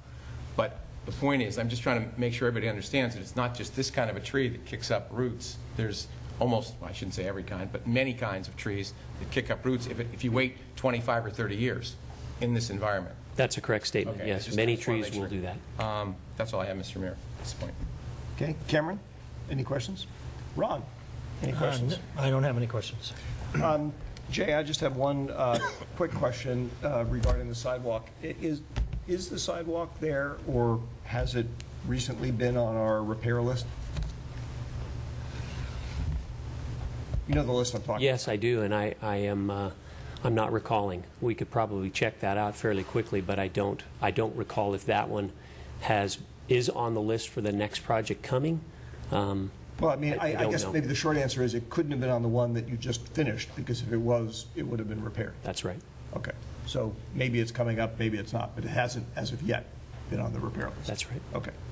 All right, so I do have a card here from Dan Miller, who is the property owner, who wants to address us. Dan? Normally, we give people 2 minutes, Dan, but in the interest of I can get in with 2 minutes, because I think a few of the things you gentlemen said, I couldn't hear you folks, for one thing. Someone could take care of your sound system. We couldn't hear a word you people were saying, so my self-defense, I don't know what the heck you said. First of all, those trees were planted by Al Granucci back around 1995. Just recently after that, about 2000, he planted 2 more across the street, which are now breaking up the sidewalk, which you people are going around the city grinding down the sidewalk. His sidewalk has been marked for grinding. 2, there is a record down there. Mr. Don Gilbert found it for me when you had a problem. The first problem was in 2003, where a lady tripped with only about a half an inch. A neighbor called 911. They took her out. It was recorded to you people. You people came out, said, we're going to replace one section of concrete. You replaced it, took 2 big roots out. So since 2003, you can see the black sleeve, how far the stuff is raised up. My lawn, you have a hell of a time trying to walk on it because the roots are 4, 5, 6 inches deep. You'll trip on the thing. These pictures don't show the full extent of the property. The tin you see around there, I had to put that there because the squirrels were getting up there, and they were making a mess. My wife parked her red car, which you saw in the driveway with the original one. That had to be repainted. That cost me $2,000. I did maintain the trees. You say I don't maintain them? For the first part, I maintain them. Talk to Parvisi Makatari because I talked to him originally. I put $3,000 into those trees. I've got $5,000 invested in them. I've done my part. The city hasn't done their part. That is dangerous. You have to be careful when you walk off, get out of the car. You don't trip. People, it's ruined the value of it hasn't created the value. It's ruined it. Those trees are a good 25 feet in the air. They're sticking clear out to the middle of the street. One branch is darn near over my house. I have trimmed those trees so many times, but those trees, an arborist told me, are the wrong trees to be planted. They're shallow rooted. Now, Mr. Granucci, I trust him. I asked him, are they going to be evergreen? He said, yes. Are they going to bear fruit? No. Are they going to raise the sidewalk? No. When they came out to put the trees in, I said, where's the sleeve you put around the trees? We don't need one. Well, I had to put one when I put my first trees in there, which died because we have too much water. Black Mountain Water's up there. My house has got water. My neighbors got up the street, they got water. So we have done everything in ourselves to do, and the city hasn't done a thing. Now, I'm retired, living on a fixed income. You want me to spend $9,000 for this thing? That's going to take $9,000 out of my budget for next year to live in that house. I lived in this town for 55 years. My lovely wife right here, Mary Ann, and I have been married this year, 59 years. I've given to this city tons of my time. Little League, Babe Ruth, started soccer, Cub Scout master, Dan, could you ball, actually address us? I'm telling you what I'm saying, Mark, is that I can get proof. Oh, by the way, I've got something here you might want to say. You have your ordinance with 1987. Back in 1989, July 24th, your ordinance 1030, which I have a copy, stated, engineer can remove trees for public safety. It's in there. Now that's subscribed from, you have 87, this is 89. Don Gilbert gave it to me then. I can go on and on and on. But you know the base of it. I think that, quite frankly, I'm getting taken. This is mere pittance. You people caused the problem. Solve it. You take up this stuff about $81 million. You have to have all the cities around the county for 20 or 30 years. That is not applicable, people. I wouldn't even be here. I didn't plant those trees. Why would I come here if I planted those trees? And could you address the council, not staff? Well, okay, I'm trying to quit everyone. I'm sorry. That's okay. I think I've addressed the council before because you all been out to my house and saw it. Point B, I think it's the city's responsibility to do it. $9,000, I didn't get that much. The most I've got, several don't come that high. But those pictures aren't really showing the damage that's been done and the problem. I saw a lady walking today with her granddaughter. I thought she was going to fall down. We don't park our cars anymore. It's a shame. If I had to sell that house today, that would ruin the value of my house, at least $10,000. The lawn has to be replaced. It's green because a little bit of water I put on it. Gentlemen, I'm at your mercy. I think for in good justice that you take and think very heavily, you can get around the ordinance. You don't have to get in this big ordinance where it's going to take 80,000 people in this town are going to take and replace their lawn, maybe their sidewalk. It can be replaced. You made the mistake, correct it. I mean, I have a voice, and I speak around town. I've known around town. I've been around this town for a long time. I go out and people ask me, what's happening? I says, they're doing nothing. The city's not doing nothing for you? Heck's sake, look at all you're giving to the city. That house is built. I built the addition myself in that house, and it's all done by code with permits. But I did it myself because I didn't have the money to pay for it, have some contract to come out and do it. So I'm just saying, people, I go on and on here. I've got things over here that I put down. My mouth is getting dry because I see all the water you people are drinking here. But anyway, Dan, that's basically it, gentlemen. Okay, good. Thank you. I hope that you sit down and think heavily and go to sleep tonight with the fact that possibly you can do something for me. Thank you very much. Thank you, Dan. I have one subsequent question for staff. What was the role of Mr. Granucci back in 1995?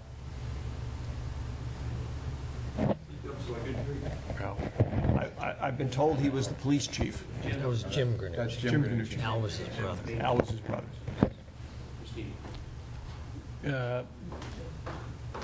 Christine Boland remembers him to be a maintenance employee within General Services. I'm not familiar Okay. with that employee in my tenure. All right. Is there a, before we have discussion, since this is an action item, we need a motion and a second. I should say, are there any other questions? I have an additional question. Does anybody else have an additional question? Okay, then we need a motion and a second before we discuss.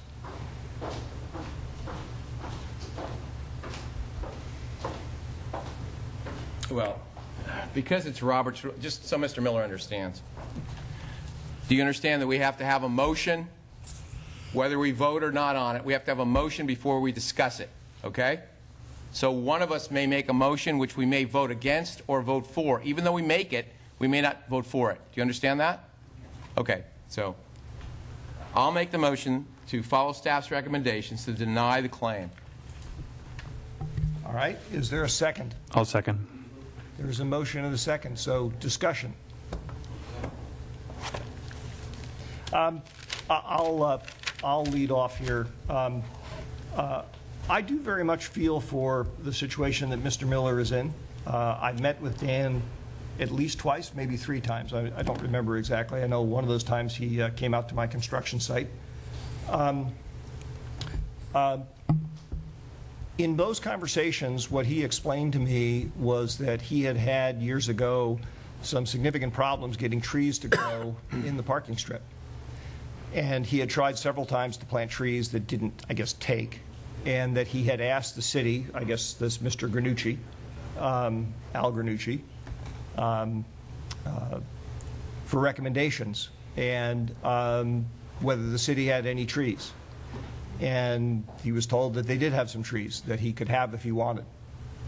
And in that sense, they were gifts. He planted them, and subsequent events have unfolded here. I think that's actually fairly important in the context that these were, at least from what Mr. Miller had told me, these are not city-planted trees. I'm not even sure I would qualify that as city-recommended trees. They are sort of city surplus trees, perhaps. And for me, that makes a fairly significant difference. Beyond that, I think the ordinance language is pretty clear. I think the idea of making an exemption or an exception in this case is a little dicey, for lack of a better term. So that's my comments. Anybody else have any comments they'd like to add? Well, Mr. Mayor, I'll comment.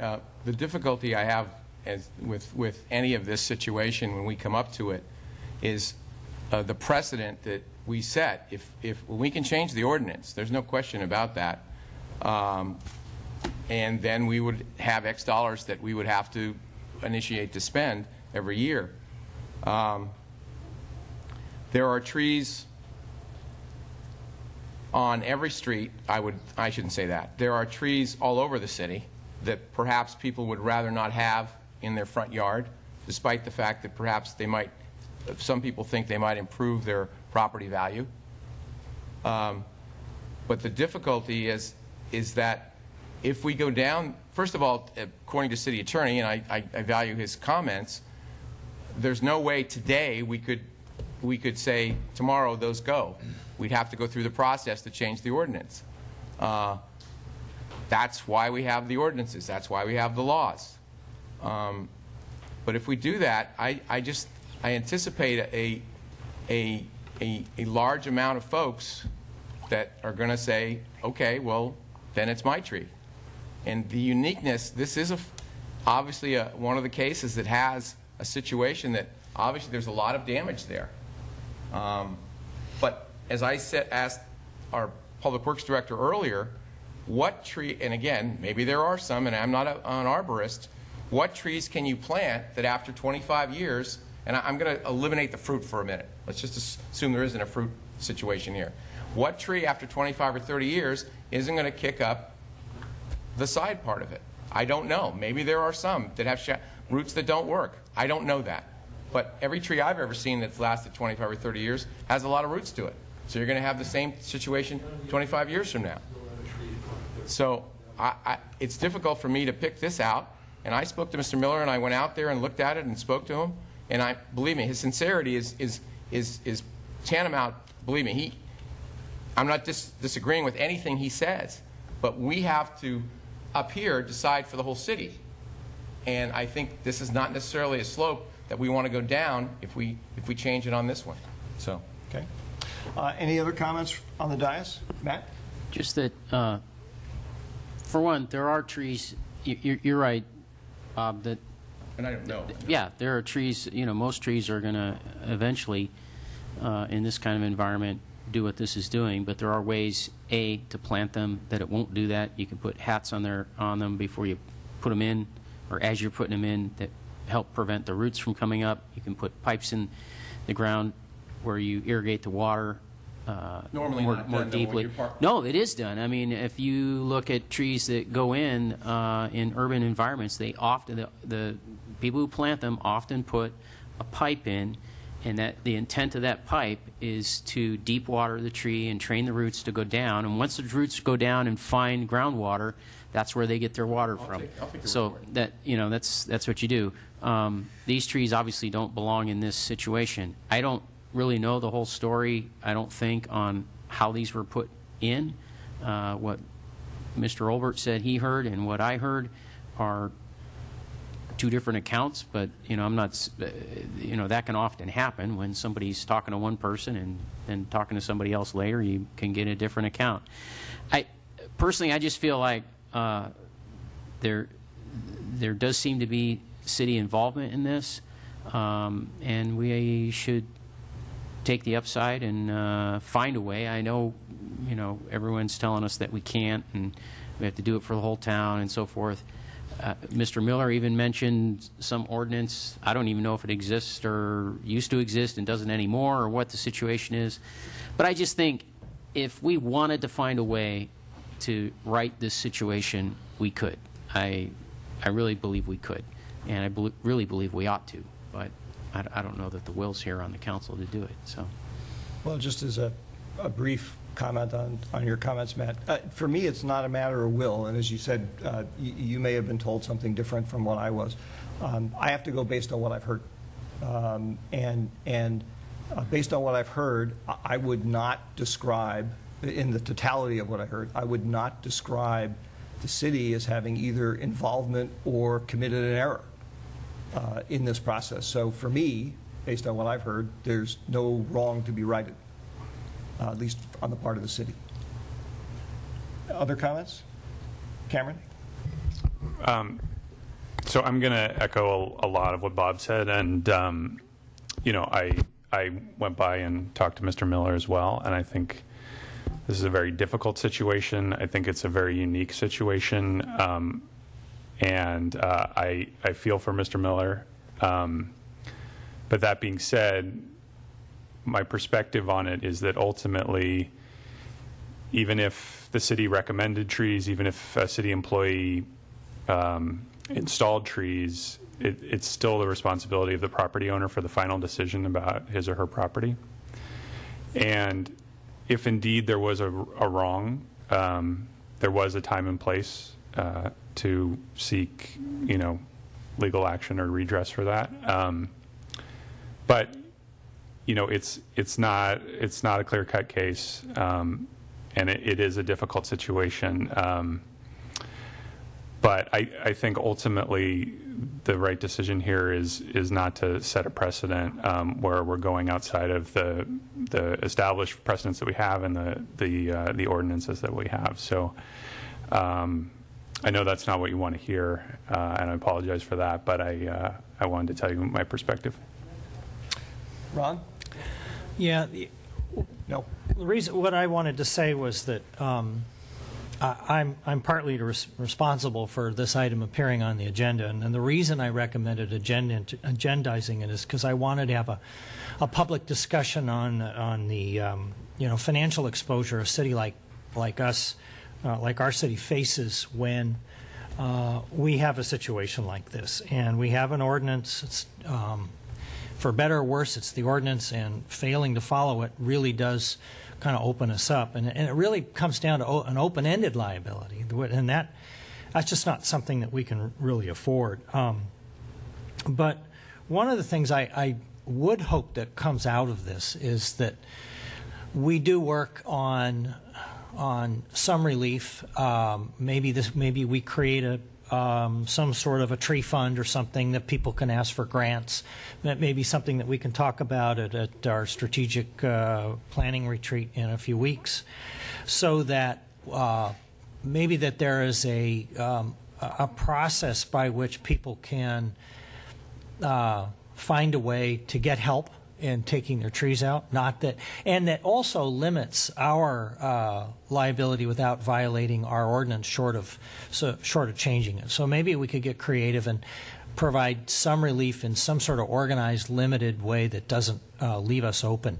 It would be a process whereby people would make application, and that there would be a process for approval and that sort of thing. But in absence of that, it's very difficult to open up the city for an open-ended liability. Okay. Crystal, would you call the roll, please? Councilmember Collins? Yes. Councilmember Grisilli? Yes. Councilmember Grocott? No. Councilmember Johnson? Yes. Mayor Obert? Yes. All right. That is 9A. That moves us on to 9B, consideration of accepting the Housing Element Annual Progress Report for 2013 and directing staff to submit the report to the State Office of Housing and Community Development and the Governor's Office of Planning and Research.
Yes. Maybe a short break. Oh, okay. Need to stretch your legs or anything? That's, I think, a fair thing. We will take a brief recess until 1:15.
I'm not. Oh, I'm not retired. So it's the deduction of the salary. It's, yeah, there's a lot of things. All right, well, we'll talk more. Thanks. Actually, be careful. No, I'm not saying anything. I'm like this. I'm like this. And my ears are closed. Oh, sorry. I'm like the monkey. All right, we will reconvene the council. And we have item 9B, consideration of accepting the Housing Element Annual Progress Report for 2013 and directing staff to submit the report to the State Office of Housing and Community Development and the Governor's Office of Planning and Research. Good evening. Good evening. Good evening, Mr. Mayor, council members. My name is Lisa Porras with the Planning Division, and the item before you tonight is an update on the Housing Element Annual Progress Report, which is required for every city and county and is done on an annual basis. The report that I'll be presenting to you tonight is for the year 2013. My presentation is very brief. This is an item that could have been or an item that would be considered for placement on the consent calendar, but except the state requires that we allow the public an opportunity to comment on that Housing Element Annual Report should they wish to do so. The recommendation before you tonight is simply to accept the report and direct us to submit it to the State Office of Planning and, of Housing and Community Development and the Governor's Office of Planning and Research. The Housing Element Annual Report, like I mentioned before, covers the period between January 1st through December 31st, 2013. The state essentially prepares standardized forms and standardized instructions for how we're to complete the report.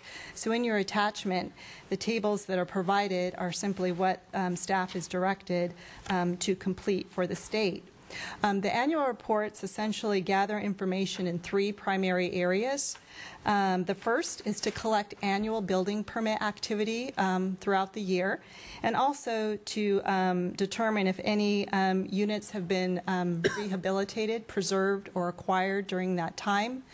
And then the annual progress report also wants to know how the city is doing in terms of meeting its regional housing needs that were set into the place for the housing element that was adopted in 2009. And then finally, we're also to include a brief update on how the city is doing in implementing the 50 different programs that were adopted by the City Council in 2009. To summarize, in 2013, there were 15 new units, including one second unit that received building permits for construction. And then since the year 2007, there were a total of 138 units that received building permits. 19 of these were below market rate units and could count towards the city's affordable housing number.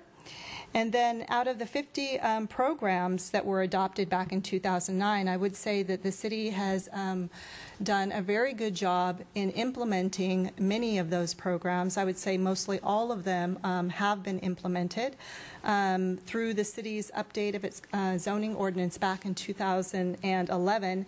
Many of the programs that were called out in the housing element to look at making second units more easier to build and construct by incorporating flexibility in the zoning standard for those units.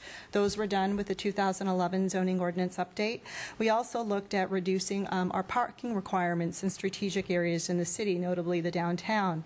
We included affordable housing incentives, green building incentives. We also made provisions for different residential housing types, such as bungalow courts, townhouses, and also allowed development on small lots.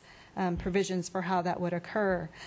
So we've done quite a number of, acted on a number of different programs that we adopted, and I would say that the only one where we may not have a direct accomplishment has to do with a program that required a minimum of 1-to-1 replacement for any housing unit that may be demolished as a course of public action. However, the city hasn't demolished any units, and in the past, the redevelopment agency had similar requirements in place. So there's still opportunity to take another look at that as we move forward with the housing element update. So that's a brief summary. All of the details in the Housing Element Annual Progress Report that you have as an attachment. And again, our recommendation is to accept the report and direct us to submit it to the State Office of Planning and Research and the Office of Housing and Community Development. And I'm available for questions if you have any. Thank you. Thank you, Lisa. Any questions for staff?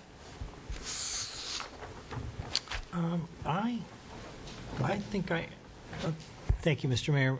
Lisa, I forget how many units we're supposed to have in our regional housing needs assessment, something like 500 and something units, 591, or I don't remember the exact number. Yeah. For our current housing element that covers the year, that covers the planning period from 2007 up until through this year, 2014, we were allocated a total of 599 units. For our upcoming housing element cycle that I'll talk about later on the agenda, the planning period is for 2015 to the year 2023, and the number of units that we've been allocated dropped a little bit to 596. Okay. And this report, does this any way address that, or are you going to speak to that later? This is addressing our current housing element. So the state law requires that once housing elements are adopted, that cities and counties prepare an annual progress report to the state, letting the state know how it's doing in meeting and implementing the programs that the city has adopted, how it's meeting the regional housing needs allocation, if any affordable units have been constructed, what's coming online. So this is something that we do every year. Okay. Yeah. All right. Thank you. I just had one question or request, actually, of staff, and it's a purely logistical one. At least when I downloaded this and reading it, it's rotated sideways. I was having a hard time reading it because every time I try and turn my tablet, it would flip the other way. So if there's a way to make it so it's actually readable as it comes out, or if somebody can show me how to do that on mine. Send it to yourself, create a PDF, and then you can do what you want. There you go. Other than using hard copy. Sorry. A little lock thing? Talking about the attachment? Yeah. No, Yes. The lock thing? the second part of the report. come back? Yeah, the attachment. Oh, okay. It's all sideways. And then you can, Ron has shown me something I didn't know I could do on my iPad. So the only problem that is makes now it's upside down. I can turn it upside down. But we could do that. And Mr. Mayor, if I may, we may also make a request to the state that they put their standardized forms in a portrait format rather than landscape. That may have something to do with it, too. All right. Any other questions for staff, hopefully of a more substantive nature? Okay. Public comment. I don't actually have any cards on this particular item. Is there anybody who wishes to address the council on it? Okay. Seeing none, I will entertain a motion. Mr. Mayor? Yes. I move to accept the Housing Element Annual Progress Report for 2013 and direct staff to submit the report to the State Office of Housing and Community Development and the Governor's Office of Planning and Research. Second. There's a motion and a second. Discussion, if any. I don't really have any discussion that's going to convince anybody of anything, I don't believe, but I've always voted against this. I'm going to vote against it this year.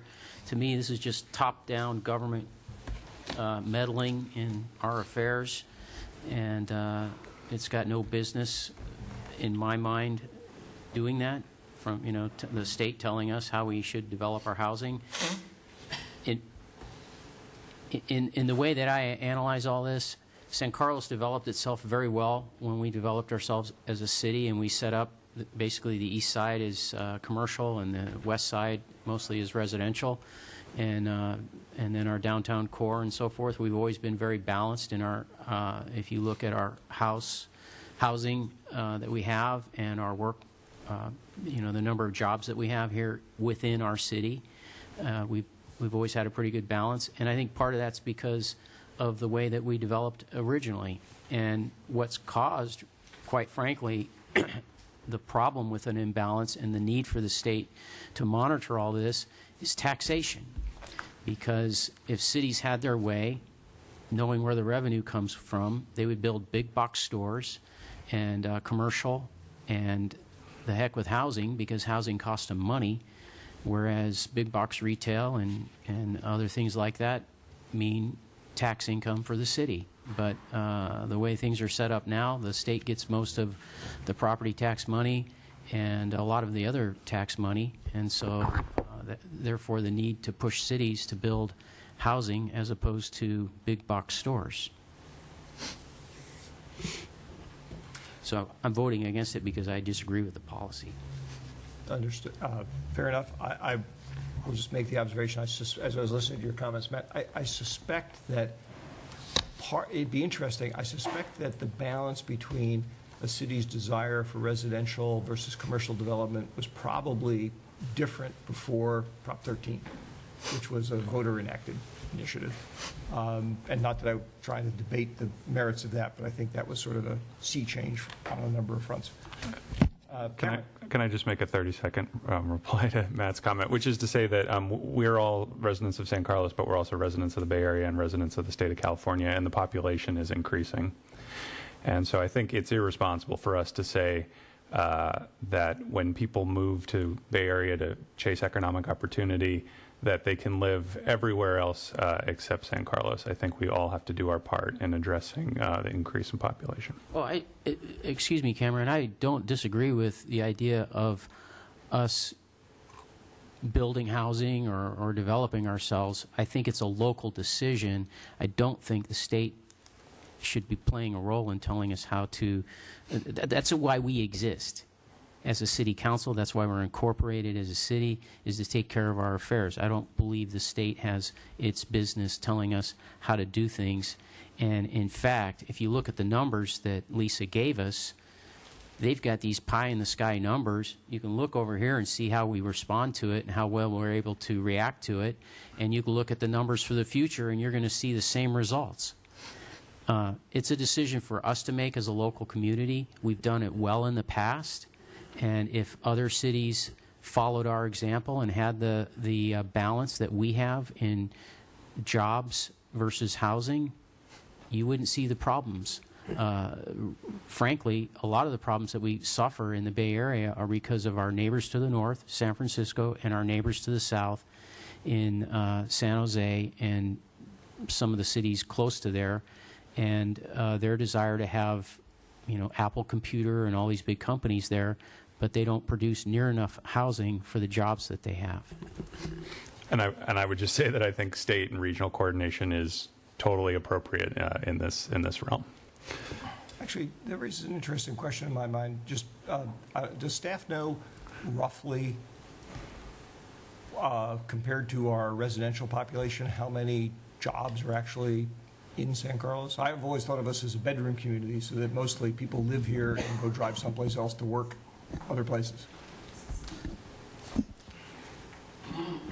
Looks like we might.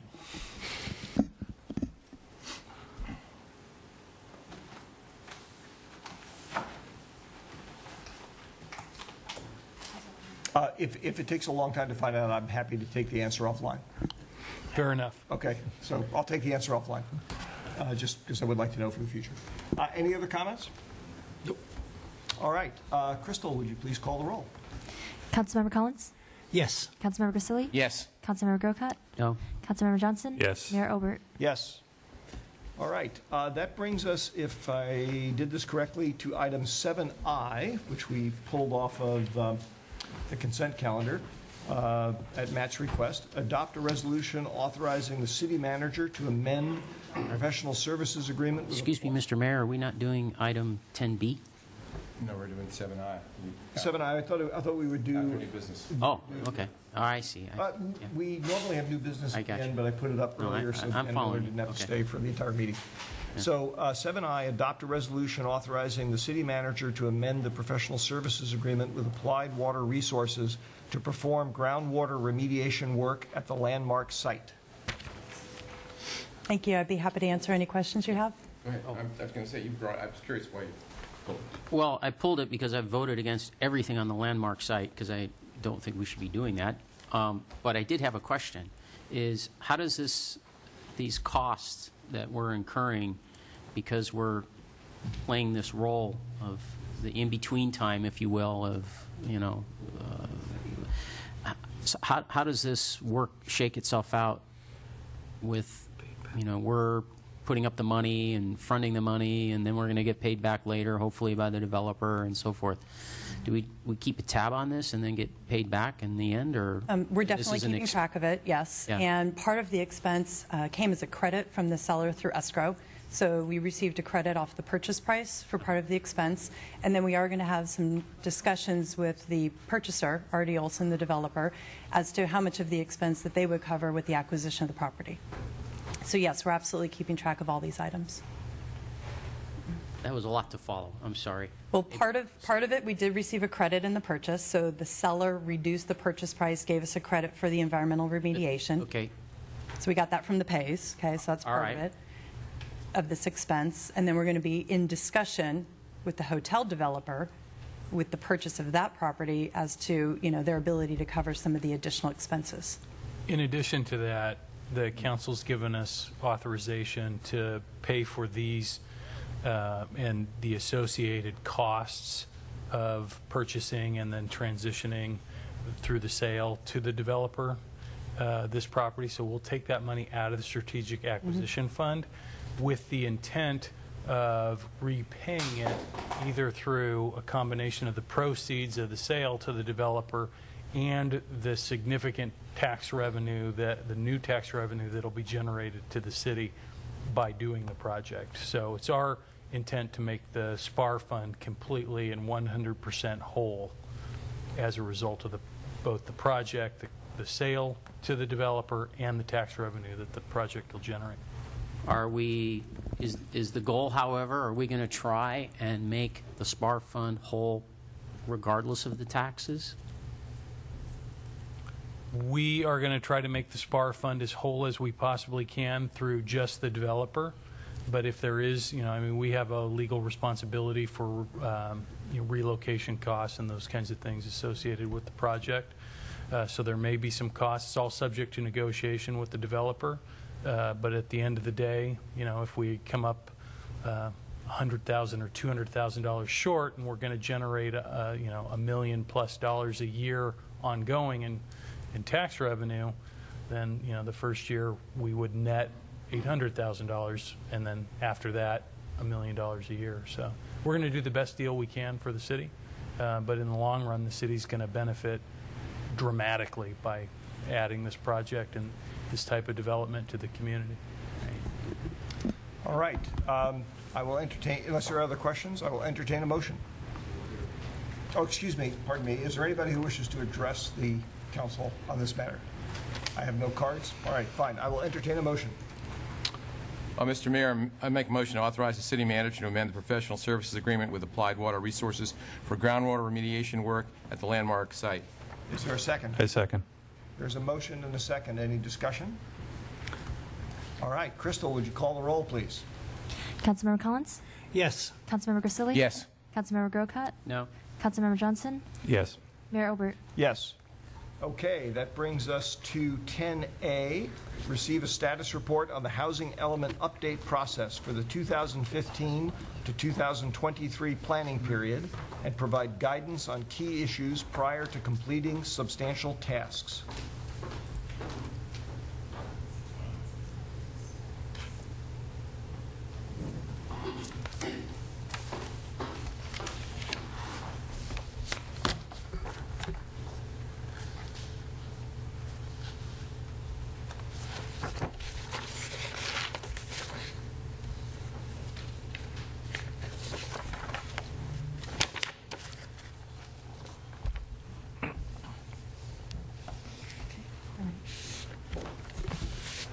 Good evening again, Mayor, council members. At this time, again, my name is Lisa Porras with the Planning Division, and at this time I would also just like to introduce to you our consultant for the housing element update, Jeff Baird, sitting right here in the front row from Baird and Driscoll. He will be assisting the Planning Division with this update throughout the rest of the year and early into next year.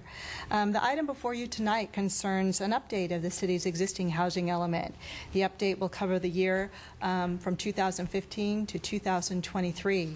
The recommendation before you tonight is to receive a status report on the process that will be undertaken to update the housing element for the upcoming planning period, and also to provide staff with any feedback or guidance on your ideas or any priority items the council may have that you would like for us to look at as we begin updating the housing element.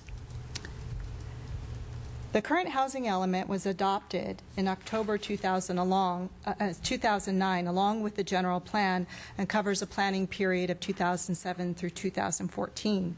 The document is a strong and very proactive policy document that encourages and supports the production of affordable housing.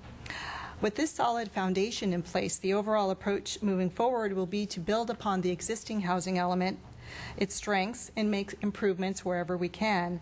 But we will also be looking very closely at what has changed since 2009 to ensure that any program revisions are meaningful and that are reflective of our current needs.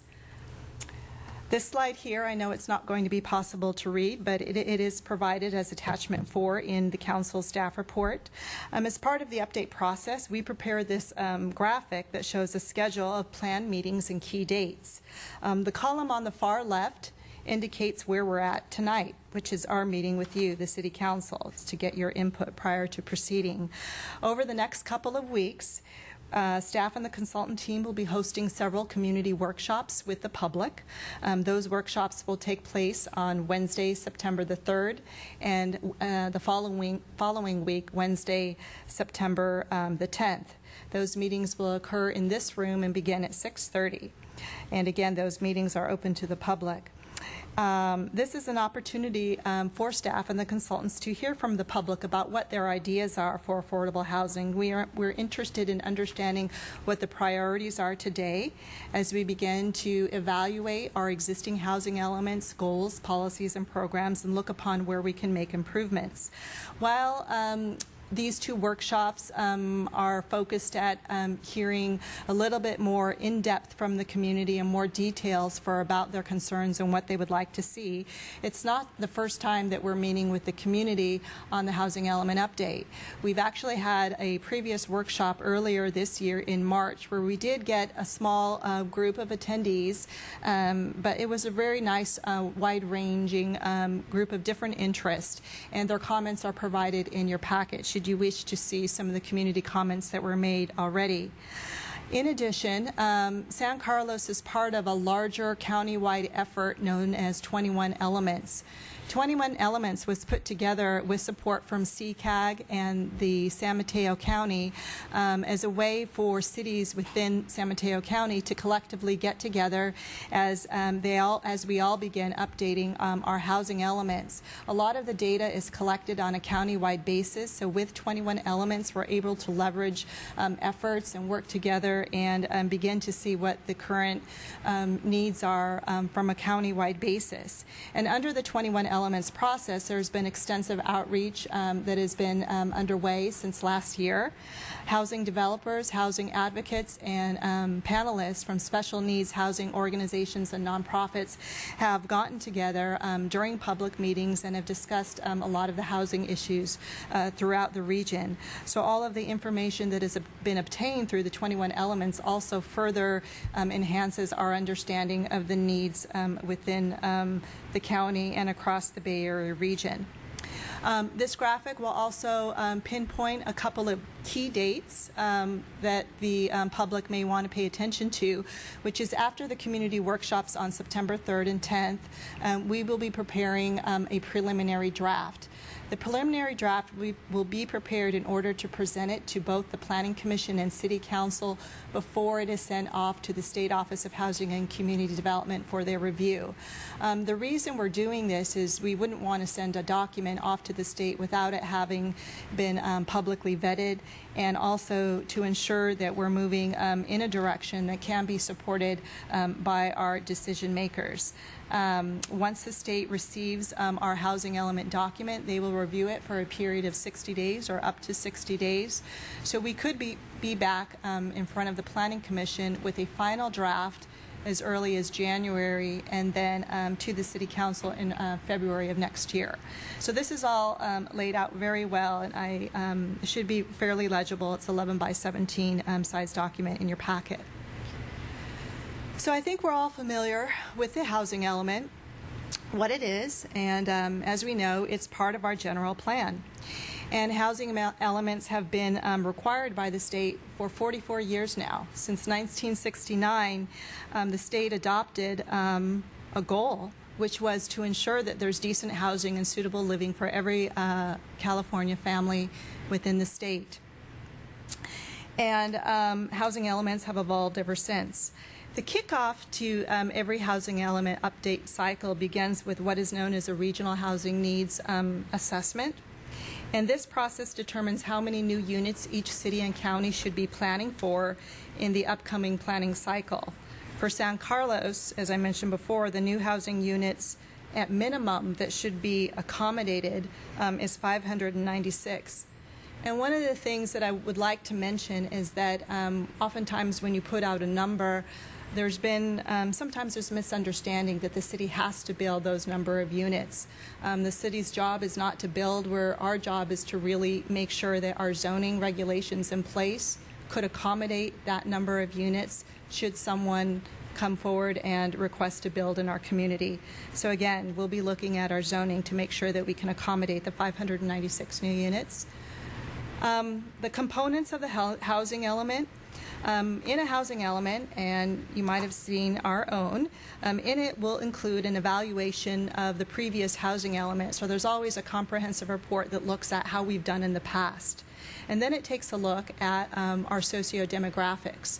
It looks at our existing housing stock. And all of that is put together in what is called a housing needs assessment. So the housing element will contain a very robust description of the housing needs in San Carlos. It will also include an inventory of all of the sites. We want to know what sites are vacant, what sites might be underutilized, and then we map those and provide those in the housing element. We're also going to be identifying any constraints to the productions of housing. So we're going to be looking at permit procedures, fees, whether our zoning provides some type of constraint that makes it harder or more difficult for affordable housing to get built. And we'll also be looking at non-governmental constraints such as the cost of land and other construction components. The housing element will also contain what is called quantified objectives. And quantified objectives are really just estimates of what based upon everything that we know today, what is our estimate for producing, the ability to be able to produce new units within the city over the course of the planning period, to preserve units, to rehabilitate units, etc. And then finally is the goals, policies, and programs section of the housing element. As I mentioned in the previous item tonight for the housing element progress report, we have right now 50 different programs. We're going to be looking at those programs to see if we need to modify, enhance, maybe delete, revise, or adopt new programs as we move forward. This next slide here is just a representation of what we mean by affordable units. Now, these income categories have been defined by both the U.S. Department of Housing and the State Office of Housing and Community Development. So what we mean by affordable housing is divided into essentially 4 different income categories. The first one is extremely low, which represents an income level that's below 30% of San Mateo County's median income. And then there's very low, which ranges between 30 to 50%, low 50 to 80%, and then moderate at 80 to 100% of San Mateo County's median income. Above moderate is considered basically market rate units. So how that translates into annual income is represented in this slide here. So the median income for San Mateo County ranges anywhere from $74,000 to over $111,000, depending upon the size of the household. And this graph is basically showing the income levels for 1 to 5 person households in the categories of extremely low to moderate income levels. So if we were to take a 2-person household at the very low level, we're looking at an annual income of $44,300. This graph here, and I believe a similar one is provided in the staff report as an attachment, it essentially shows the regional housing needs allocation for all of San Mateo County. And our city, of course, is highlighted.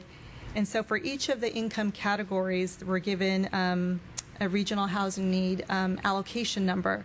In the extremely low income category, we have 97 units, very low 98, low 107, moderate 111, and above moderate 183, for a total of 596 units. So out of the total 596 new units that we are going to be accommodating, 413 are targeted to be made available at the affordable levels. Again, extremely low, very low, and low. Another way of looking at this might be is that 69% of the RHNA unit requirement is within the affordable income categories, while the remaining 31% would be straight market rate housing. And with this high percentage of RHNA in the affordable housing ranges, new policies and programs should really be focusing on whatever we can do to encourage, facilitate, and give incentives towards the production of affordable housing. The next few slides are just a preview of the makeup of our community. A lot of data has been collected and will be provided in the preliminary draft that will come before you in late October. But just to kind of give you a sense of the current distribution of households in San Carlos by their income, this pie chart is basically showing that most of our community has income ranges that are classified as being above moderate. However, up to 38%, if you add up everything else, 38% of our communities have incomes that are below moderate, as you can see in the slide. This next slide has to do with the changing demographics in San Carlos, in the region, and of course throughout the United States. What this graph is representing here is the number of seniors, the growth in the overall number of people who are turning 65. So as can be seen here in this graph, there's been definitely a sharp rise in the overall number of people who will make up our senior population. The data that we have been collecting so far for this housing element is actually showing that the number of citizens in San Carlos will actually increase by 76%. So right now we have 2,508 seniors in our community, and over the next 15 years this is expected to grow to over 4,000 seniors in our community.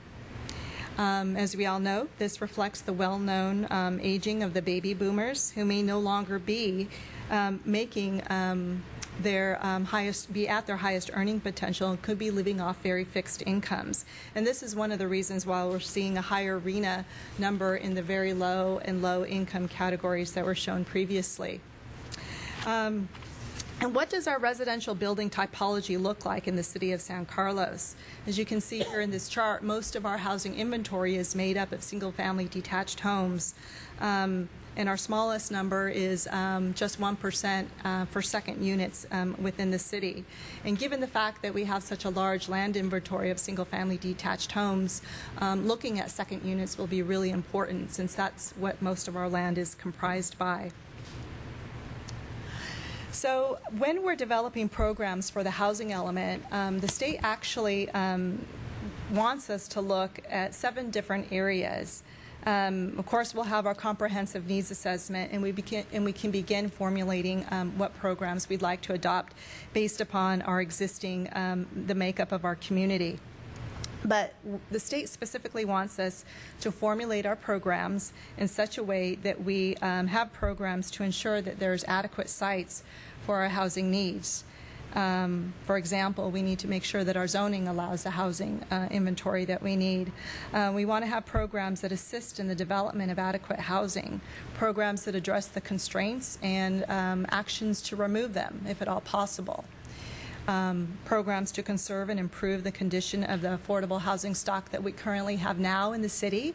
so that it continues to be preserved and maintained as units that are available for members in our community, to promote equal housing opportunities, and to develop programs to ensure that we meet our quantified housing objectives. And I'm going to be wrapping up really quickly, but what I'd like to leave the council with, and I think this was mentioned before, is that while there's many different requirements that the state is asking us to fulfill as part of our housing element update, it's important to remember that our housing element is actually a local plan, and it should reflect the vision and priorities of San Carlos. That's why we're reaching out to our community. That's why we're doing a housing needs assessment to get an understanding of what are the current needs of our community.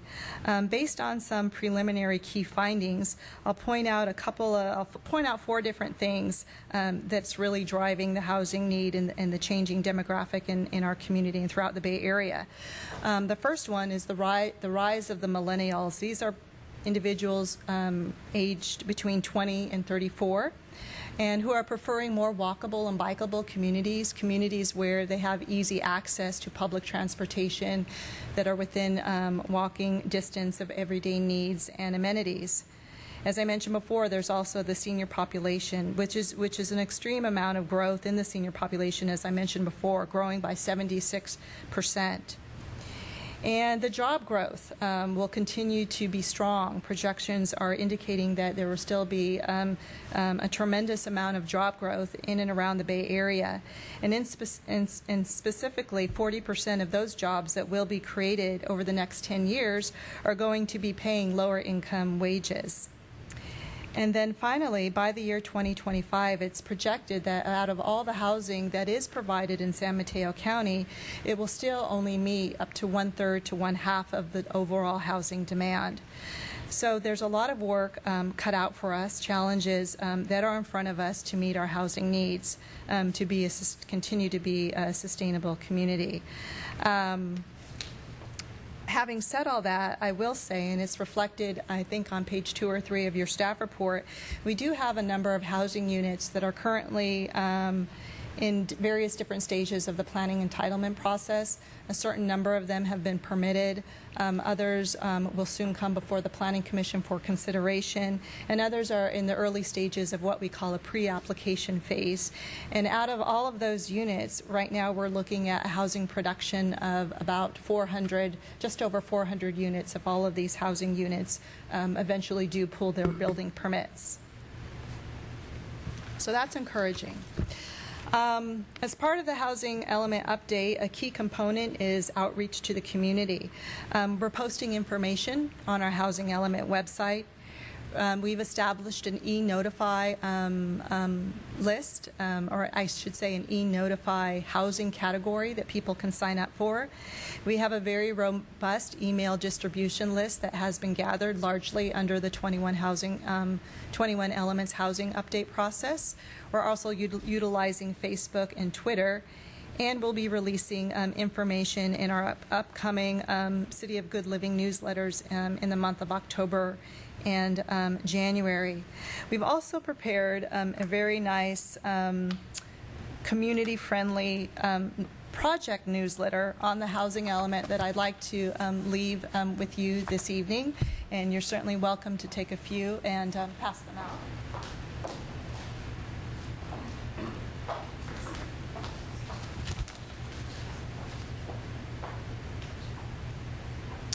So finally, this concludes my presentation. Again, this is just an overview of where we're currently at in terms of updating our housing element and a little snapshot of our community and some of the housing needs that are starting to surface.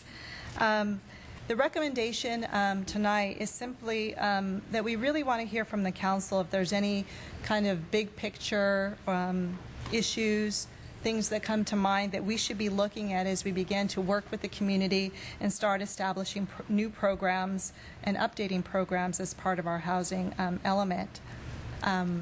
This concludes my presentation, and if you have any questions, both myself and Jeff Baird are available for those questions. Thank you. Thank you, Lisa. Since the goal of this particular item is that we're giving guidance and feedback to staff. I was going to run a little experiment here and do things a little different than we normally do. Rather than have a separate question and then comment period, I'm actually going to do public comment at this point and then basically leave it for a more free-form discussion. People can ask questions, provide feedback as part of their commentary. So I have one card at present from Dave Crabb, who wants to address us in this item. If there's anybody else who wishes to talk to us about it, please fill out a card and give it to Crystal. Dave. Honorable Mayor and members of the City Council, as you know, I come before you wearing many hats. Tonight I'm wearing a hat which is the San Mateo County Equitable Housing Element Coalition. Basically, we're trying to work with all the cities up and down the peninsula on their housing elements to get more affordable housing built into their element updates. And so it's got a little song and dance here. All of you know or have done business with working people who cannot afford to live in San Carlos, given the current astronomical housing prices. They're the barista who served you your latte this morning, the nurse who took care of you when you were ill, the teacher who teaches your children, the teller at your bank, and quite frankly, a great many of your city workers cannot afford to live in San Carlos. These people are an essential part of your life and of my life, and they deserve the opportunity to live here. The revision of the housing element is a chance to explore ways our cities can encourage the construction of affordable employee housing to accommodate this pressing need. The housing element is an embodiment of our intentions. Are we to be an affluent suburb of Silicon Valley where only the top 5% can afford to live here? Or are we going to make it possible for the other 95% to be part of our community? We at Coalition think that we should be planning for complete communities, not exclusive enclaves. And we're working with all the cities, as I said, about working with their city plans. I have a couple of facts. One, I believe, in response to the question about the jobs housing, I think it's 2.4 jobs per housing unit, which is higher than the recommended, which is 1.5 to 1. But second, an interesting fact I learned when I was reviewing the housing element background data the 21 Elements gave out is that 91% of San Carlos residents commute out of the city to their jobs, and 91% of the jobs in San Carlos are held by employees who commute in from other communities. This kind of refutes that jobs balance question. Well, it does in terms of the uses. It does in terms. Okay, let me continue then. It tells me that most of the jobs available here in San Carlos do not pay high enough wages so the local employees can afford to live here. Instead, they commute in generally from the East Bay and the South Bay, which adds to traffic congestion and air pollution. As I see it, so far San Carlos has gotten along by importing our workforce, basically, and then they're complaining about the traffic they engender afterwards. But how much longer can we keep doing that? Our employees should be able to live in the community in which they serve. Affordable housing should be an integral part of our community, and we urge you to support housing choices that people who work for a living in our city can afford. And the market alone cannot do this. If we want to have housing affordable diversity in our city, we need to do incentives we need to create incentives for that diversity to exist. Thanks a lot. Thank you, Dave. I have another card here, one other card from Michelle Beasley. Good evening, Mayor and Council members. My name's Michelle Beasley. I sit on the board of Housing Leadership Council of San Mateo County. I also work at Greenbelt Alliance, and I also grew up in San Carlos. My parents still live here. I love this community. I think it's wonderful, and my first two jobs were on Laurel Street. And so it's actually very painful to see how out of reach and exclusive this community is becoming. I currently rent in Belmont, your neighbor to the north. And I would like to see the city of San Carlos be more proactive about creating and preserving affordable homes, especially in the right locations, so near your Caltrain station. I also want to see the city be proactive about protecting renters who are currently living in your community and making better use of local funding sources. So kudos to the city of San Carlos for having a housing impact fee and a BMR program. There's other tools out there that I encourage the city to consider. Tools like a commercial linkage fee, having 20% of your boomerang RDA dollars be set aside for affordable housing, considering rent stabilization. There are a lot of tools out there, and so I'm really encouraged the city to look at them. And I really think Lisa did a fantastic job. I got a copy of this flyer. It's done really well. And it's just, even though I work on this, my mind still is boggled by how much a one-bedroom apartment costs to rent. And to kind of echo something Lisa said, we have this aging population. It's one of many reasons why we need to address affordable housing. And as our seniors get older, there's going to be an increased demand for in-home health care service providers who make very, very little money. And so I really believe that in order for our economy to thrive, all boats must rise. And so I support the city in this effort. I think staff's doing a great job, and so I really look forward to your discussion on new things to consider this round. Thank you. Thank you, Michelle. Does anybody else wish to address the council? Okay, seeing none. As I mentioned, I wasn't trying to limit questions that the dais might have, but I thought, given the nature of what we're trying to do, we'd do sort of a combination question feedback direction to staff. So who would like to kick it off? I have a funny feeling Ron probably has something he wants to say. Well, nothing real specific. First of all, I want to thank Lisa for a fine job trying to figure out where we fit in with the state requirements. It's an ongoing issue it will always face. I think everybody recognizes that we need more housing. The concern I have is that if we as a city decided that we could opt out, a lot of cities could decide that they could opt out of these and not of these requirements, not provide the affordable housing. I think other cities would probably step in, probably willingly. If we could trade our affordable housing unit requirements, or suggestions as they are, because I guess they're not really requirements, I think other cities would probably step in. And I think probably what would happen, and I think this is what Cameron was talking about earlier, is that imagine several cities opting out, and then you have a city like Redwood City that decides that they want to build more housing, and maybe they'll just build San Carlos and Belmont's and Daly City's housing, and they'll incorporate those housing, and maybe they just change their zoning and they decide to put a 40-story condo unit at the corner of just beyond the creek, the Eaton Creek, which would back up against homes on Eaton Avenue. And I just kind of wonder how the people living along a residential community in one city would feel about a 40-story or a 30-story condo behind their back fence.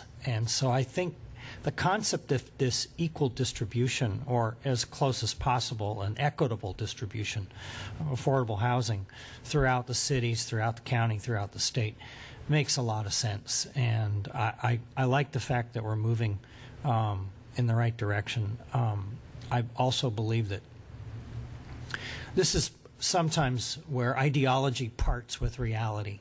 I'm a free market guy. I want more housing, but I also realize that there are a lot of seniors, of which I'm about to be one officially next year.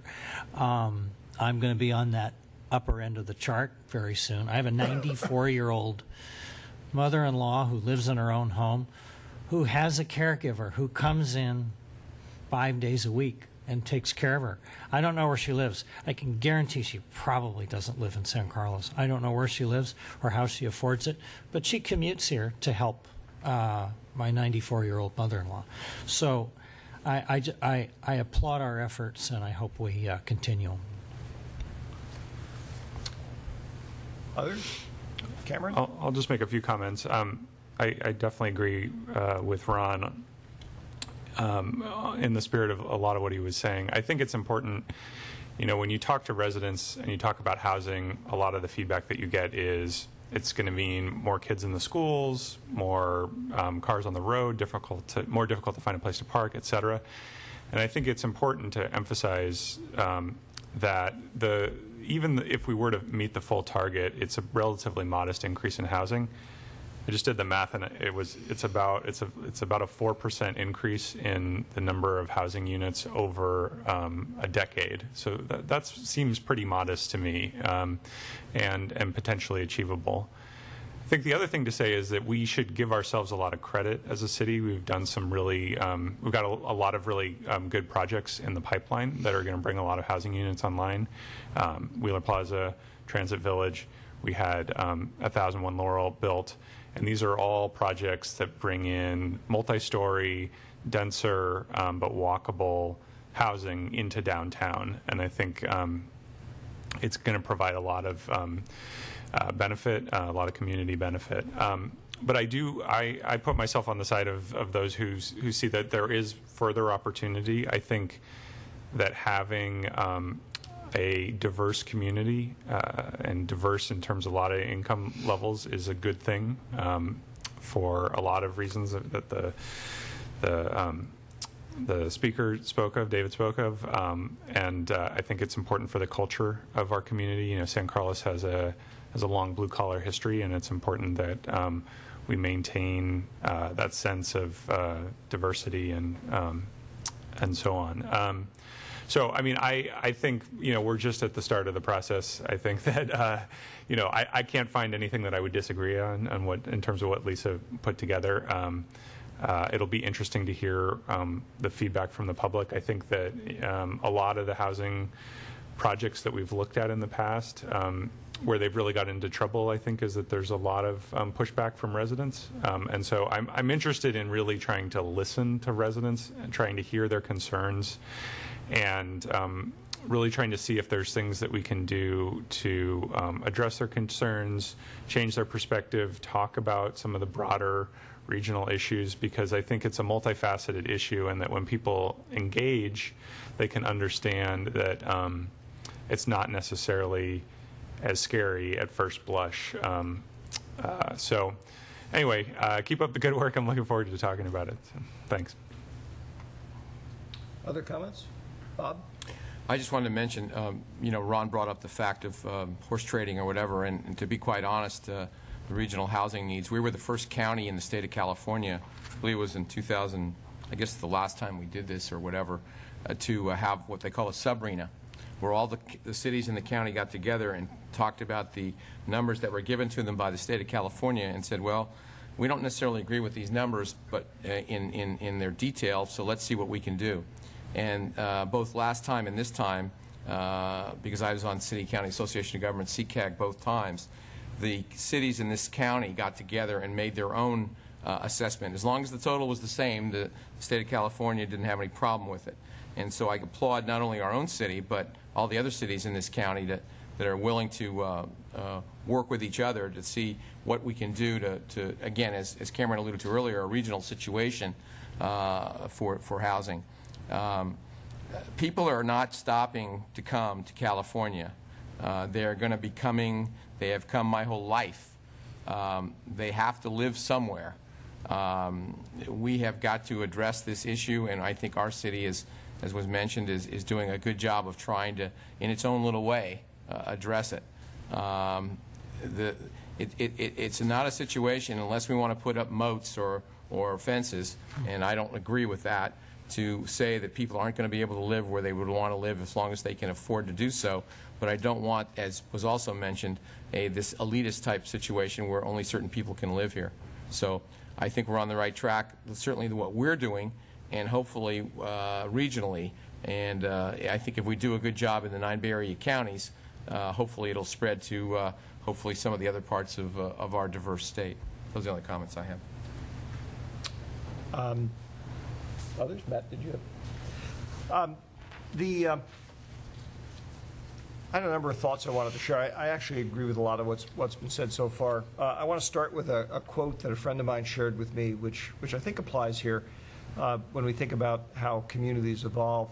And it goes as follows. Our dilemma is that we hate change and love it at the same time. What we really want is for things to remain the same, but get better. And when that was given to me, I realized that it expresses an awful lot of the challenges in political decision-making, because everybody who's joined a community wants it to stay the way it was, because that's why they chose to come here, but they also want it to keep getting better. In the housing arena,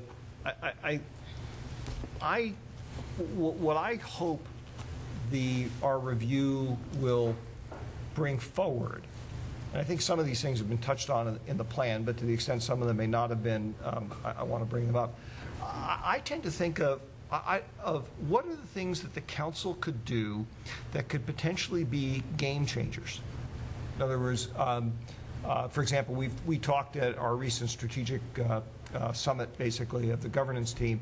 We talked about, on the commercial side, what things could we do in the commercial area of San Carlos that would just fundamentally change it and make it fundamentally more attractive to investment, cause things to happen there. I don't know what those would be in the residential area, particularly in the affordable housing area. I suspect they probably have to do with zoning, density, heights. They may also include things like transportation corridors. Every time I've ever had a discussion about the need, about how to fulfill affordable housing demand, it always seems to come back to we have a lot of nice land in San Carlos, but it really doesn't do much good, even if the neighbors are willing to accept it, to put higher density and hence more affordable housing in most places in the hills, because there's no way to get to mass transit. And the folks who typically are using or looking for that type of housing want to use mass transit. And that's reinforced by the comment that Lisa made about millennials wanting to have walkability.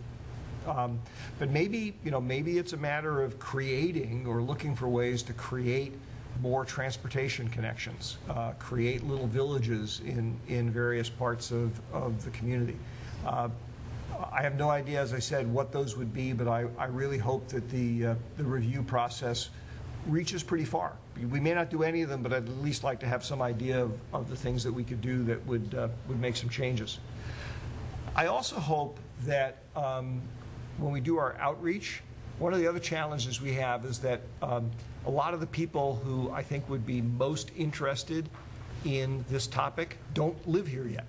And so if we sort of poll our community, we're not going to get their input, their perspective. And again, I'm not exactly sure how one goes about trying to work around that, but to the extent that we can try and be clever about talking to people who might be willing to live here if there was more affordable housing, what are they looking for? That would be helpful.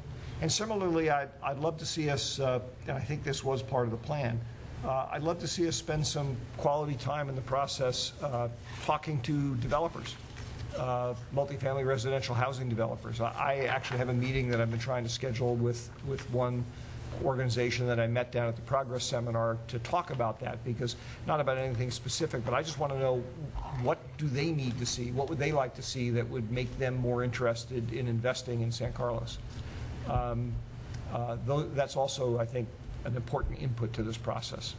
So those are kind of my comments. To the extent that any of them are useful for staff as they move forward, you're welcome to them. Any other comments? All right. Well, thank you for the presentation, and we will move on to what I believe is the last item on our agenda tonight, item 10B, receiving a report on the promotion of block parties.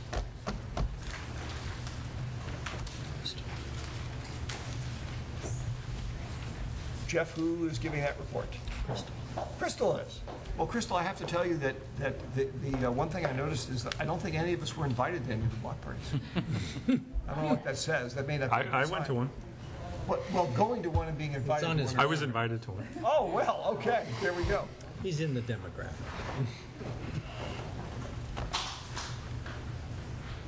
There was one down on Walnut Street.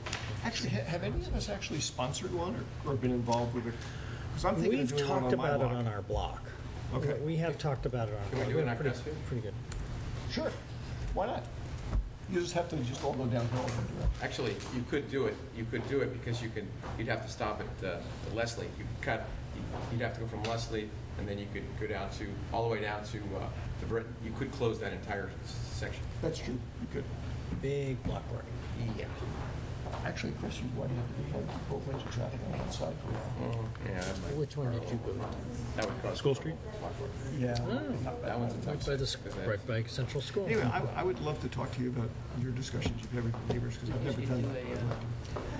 We keep joking it around, but we've probably done it. And we couldn't go because we were out of town. Coordinating this thing, scheduling this thing. Well, go get signatures and come to see kids. But I don't think a lot of them. we know our end of the block really well, just about all the families. I mean, what we do is we have our sort of Soapbox derby. You ready, Chris? roving Have at it. Go for it. Sorry. Good evening, Honorable Mayor and City Council. Crystal Moy, City Clerk and Director of Community Relations.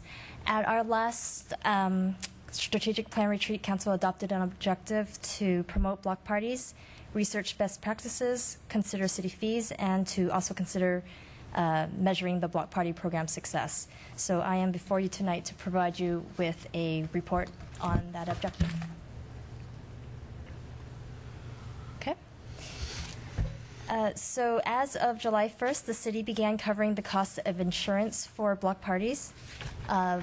There is no application fee, which went into effect in 2012. We are asking for our applicants to submit their applications at least 30 days prior to their proposed event. And applicants are required to notify residents on the streets and on the block of the surrounding event at least 1 week prior to the event dates. And applicants are also responsible to rent and set up barricades to block the streets. To get an idea of how our block party application process compared to our neighboring cities in San Mateo County, we benchmark our process to the cities that are most comparable to us in size, and learn that in most cases we are either matching how they're handling the process, or we're exceeding their programs. A chart of that comparison is available in your staff report on this item as attachment 1. The first step that we took to promote block parties was to update the web page on block parties and to just make the layout a little bit easier for the public to navigate. Next, we published articles in the summer edition of the community newsletter, as well as the fall recreation guide, which was distributed to 12,000 households in San Carlos. And the rec guide also featured a photo on the cover of a recent block party event. Parks and Rec will also send out an email to a subscriber list that they have to encourage these block parties. Another method of promotion that we'll be implementing is hosting a bulletin on our website with event photos that are submitted to us from the applicants. And we'll also begin posting those photos that we receive on our social media pages.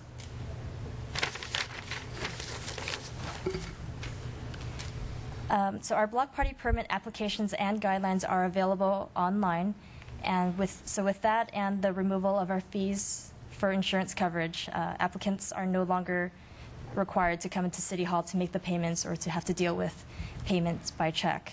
So we feel that this has streamlined the application process, making it much more convenient for our applicants. To measure the success of the block party program, Parks and Rec staff are now sending an email to the block party applicants after their event to accomplish 3 things: to see how their event went, to encourage that they share any suggestions or thoughts that they may have on how to better the process, and to also invite photo sharing for us to consider posting onto our website and social media. So the results from our promoting efforts have been positive. And this is a chart on the block party applications that we received in the last few years. As you can see, to date, we have received 26 applications, 14 of which are new. So staff is pleased with these results and plan on continuing the efforts. So, quick presentation. Ready to answer any questions you have. Christine Bolin, our Parks and Rec Director, is also here to assist. Very good. Thank you. Cameron.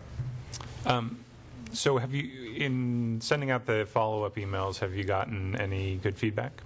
I have only heard from one, and it tied to National Night Out, saying that the process was smooth. It was the first-time applicant, and he thanked us for making it an easy process. Great. Just a couple quick comments. I'm really happy that we're doing this. I'm very excited about this. I think, parties are great, but this is also just about community building. I think when you know your neighbors, it makes for a healthier community, a safer community, and people feel, closer and they look out for each other. I went to one block party this summer on School Street near Central Middle School, and it was great. The residents use their cars as the barricades. So, simple tip: if you don't want to buy a barricade, you can just park your car in the intersection, and then they wrote on the windows explaining what was going on, which seemed to be fine. And then lastly, I'd say I'm really excited about the photo sharing. I think that's a real opportunity to kind of highlight, hey, this is easy, it's quick, people around town are doing it, it's fun. I think it would be good. Very simple way. I think it's good for us to do photo sharing spot. I think also just establishing like a really simple hashtag that you could include out with the materials, so people know, like, if they're posting on Twitter or they're posting on Instagram, they can just put in a hashtag and then you can very quickly see all of the photos that are posted with the same hashtag, like SC Block Parties or something like that. But yeah, I really appreciate you guys putting the effort into this, and I think it's a great thing for our community. I posted a little thing myself when the newsletter went out, and I got a ton of feedback. People saying, "Oh, I'm so happy that the city does this kind of thing." So anyway. Yeah, we have a lot of positive reaction from that post. Yeah, I think it's indicative of the type of community that people want to live in, and so it's reflected. Even if people aren't organizing block parties themselves, they appreciate that we do them. So. Other comments or questions? Yeah. A question. Matt. As part of the application process, there's a notification, you said, right? To notify the surrounding streets in the block that they will be closing. And your neighbors and so forth, right? Does there have to be some kind of buy-in then? Like certain a percentage sign? of? No, we don't require that. I know that other cities do. I believe 80% was usually the amount that people have to approve, but we don't have anything like that. And we're not doing that because why? Just wasn't a process part of it. Excuse me? It just wasn't something that we had considered, and I guess maybe we haven't heard any complaints. Okay. Yeah. So, and I don't necessarily have a problem with this, but right now, hypothetically, one family could decide to have a block party and close off the street. Yeah. I mean, it would be a kind of an odd block party. Probably wouldn't be popular with the neighbors. Big family. I kind of think that there might be some protest on that. Yeah. Okay. Well, and you know what? We don't need to look for trouble, and if we have trouble, we'll deal with that. Just a couple of comments that following on to what Cameron said. A lot of times, not all, but a lot of times people who do these kind of things, volunteers, like to sort of talk about successes, not only from an experiential point of view, but things like his point about the parking the cars on the street as barricade. So I wonder if there's a way we can kind of encourage people to share clever ideas, best practices, that kind of thing as a part of the outreach, To share it with the city or to share it with their share it with the community, or with us, so that we can share it with other people. Yeah, that would probably be an easy implement in the follow-up email. Right. It might be a way of getting a little bit more response on some of that stuff, too, is when you ask people for advice and what did they learn and what do they like and whatnot, that can be a good thing to do it.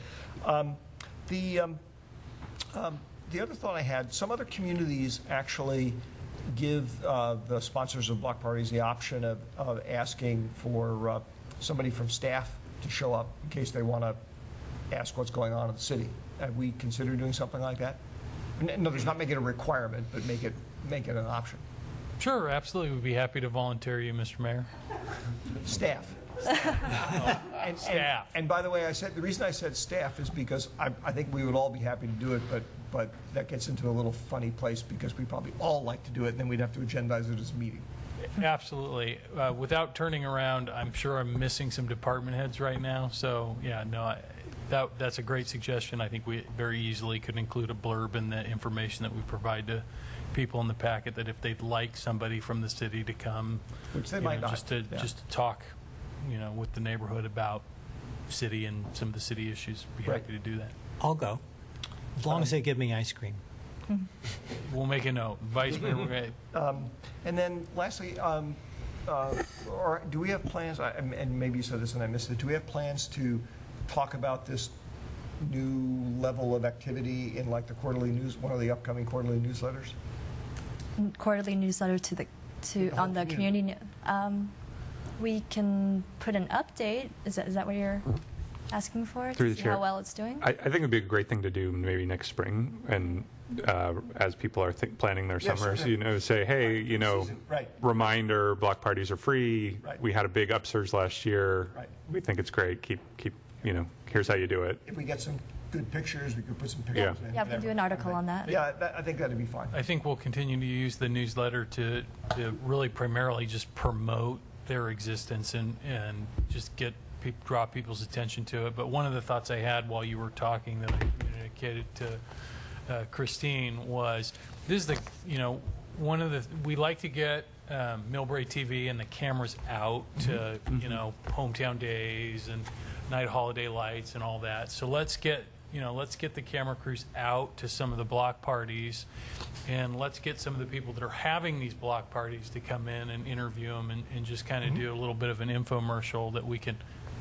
send out, because, quite frankly, hearing the people that are doing this in our community talk about it to other people in our community who might have an interest in doing it is going to be far more powerful than us talking about it. Yeah, I think it's a good idea.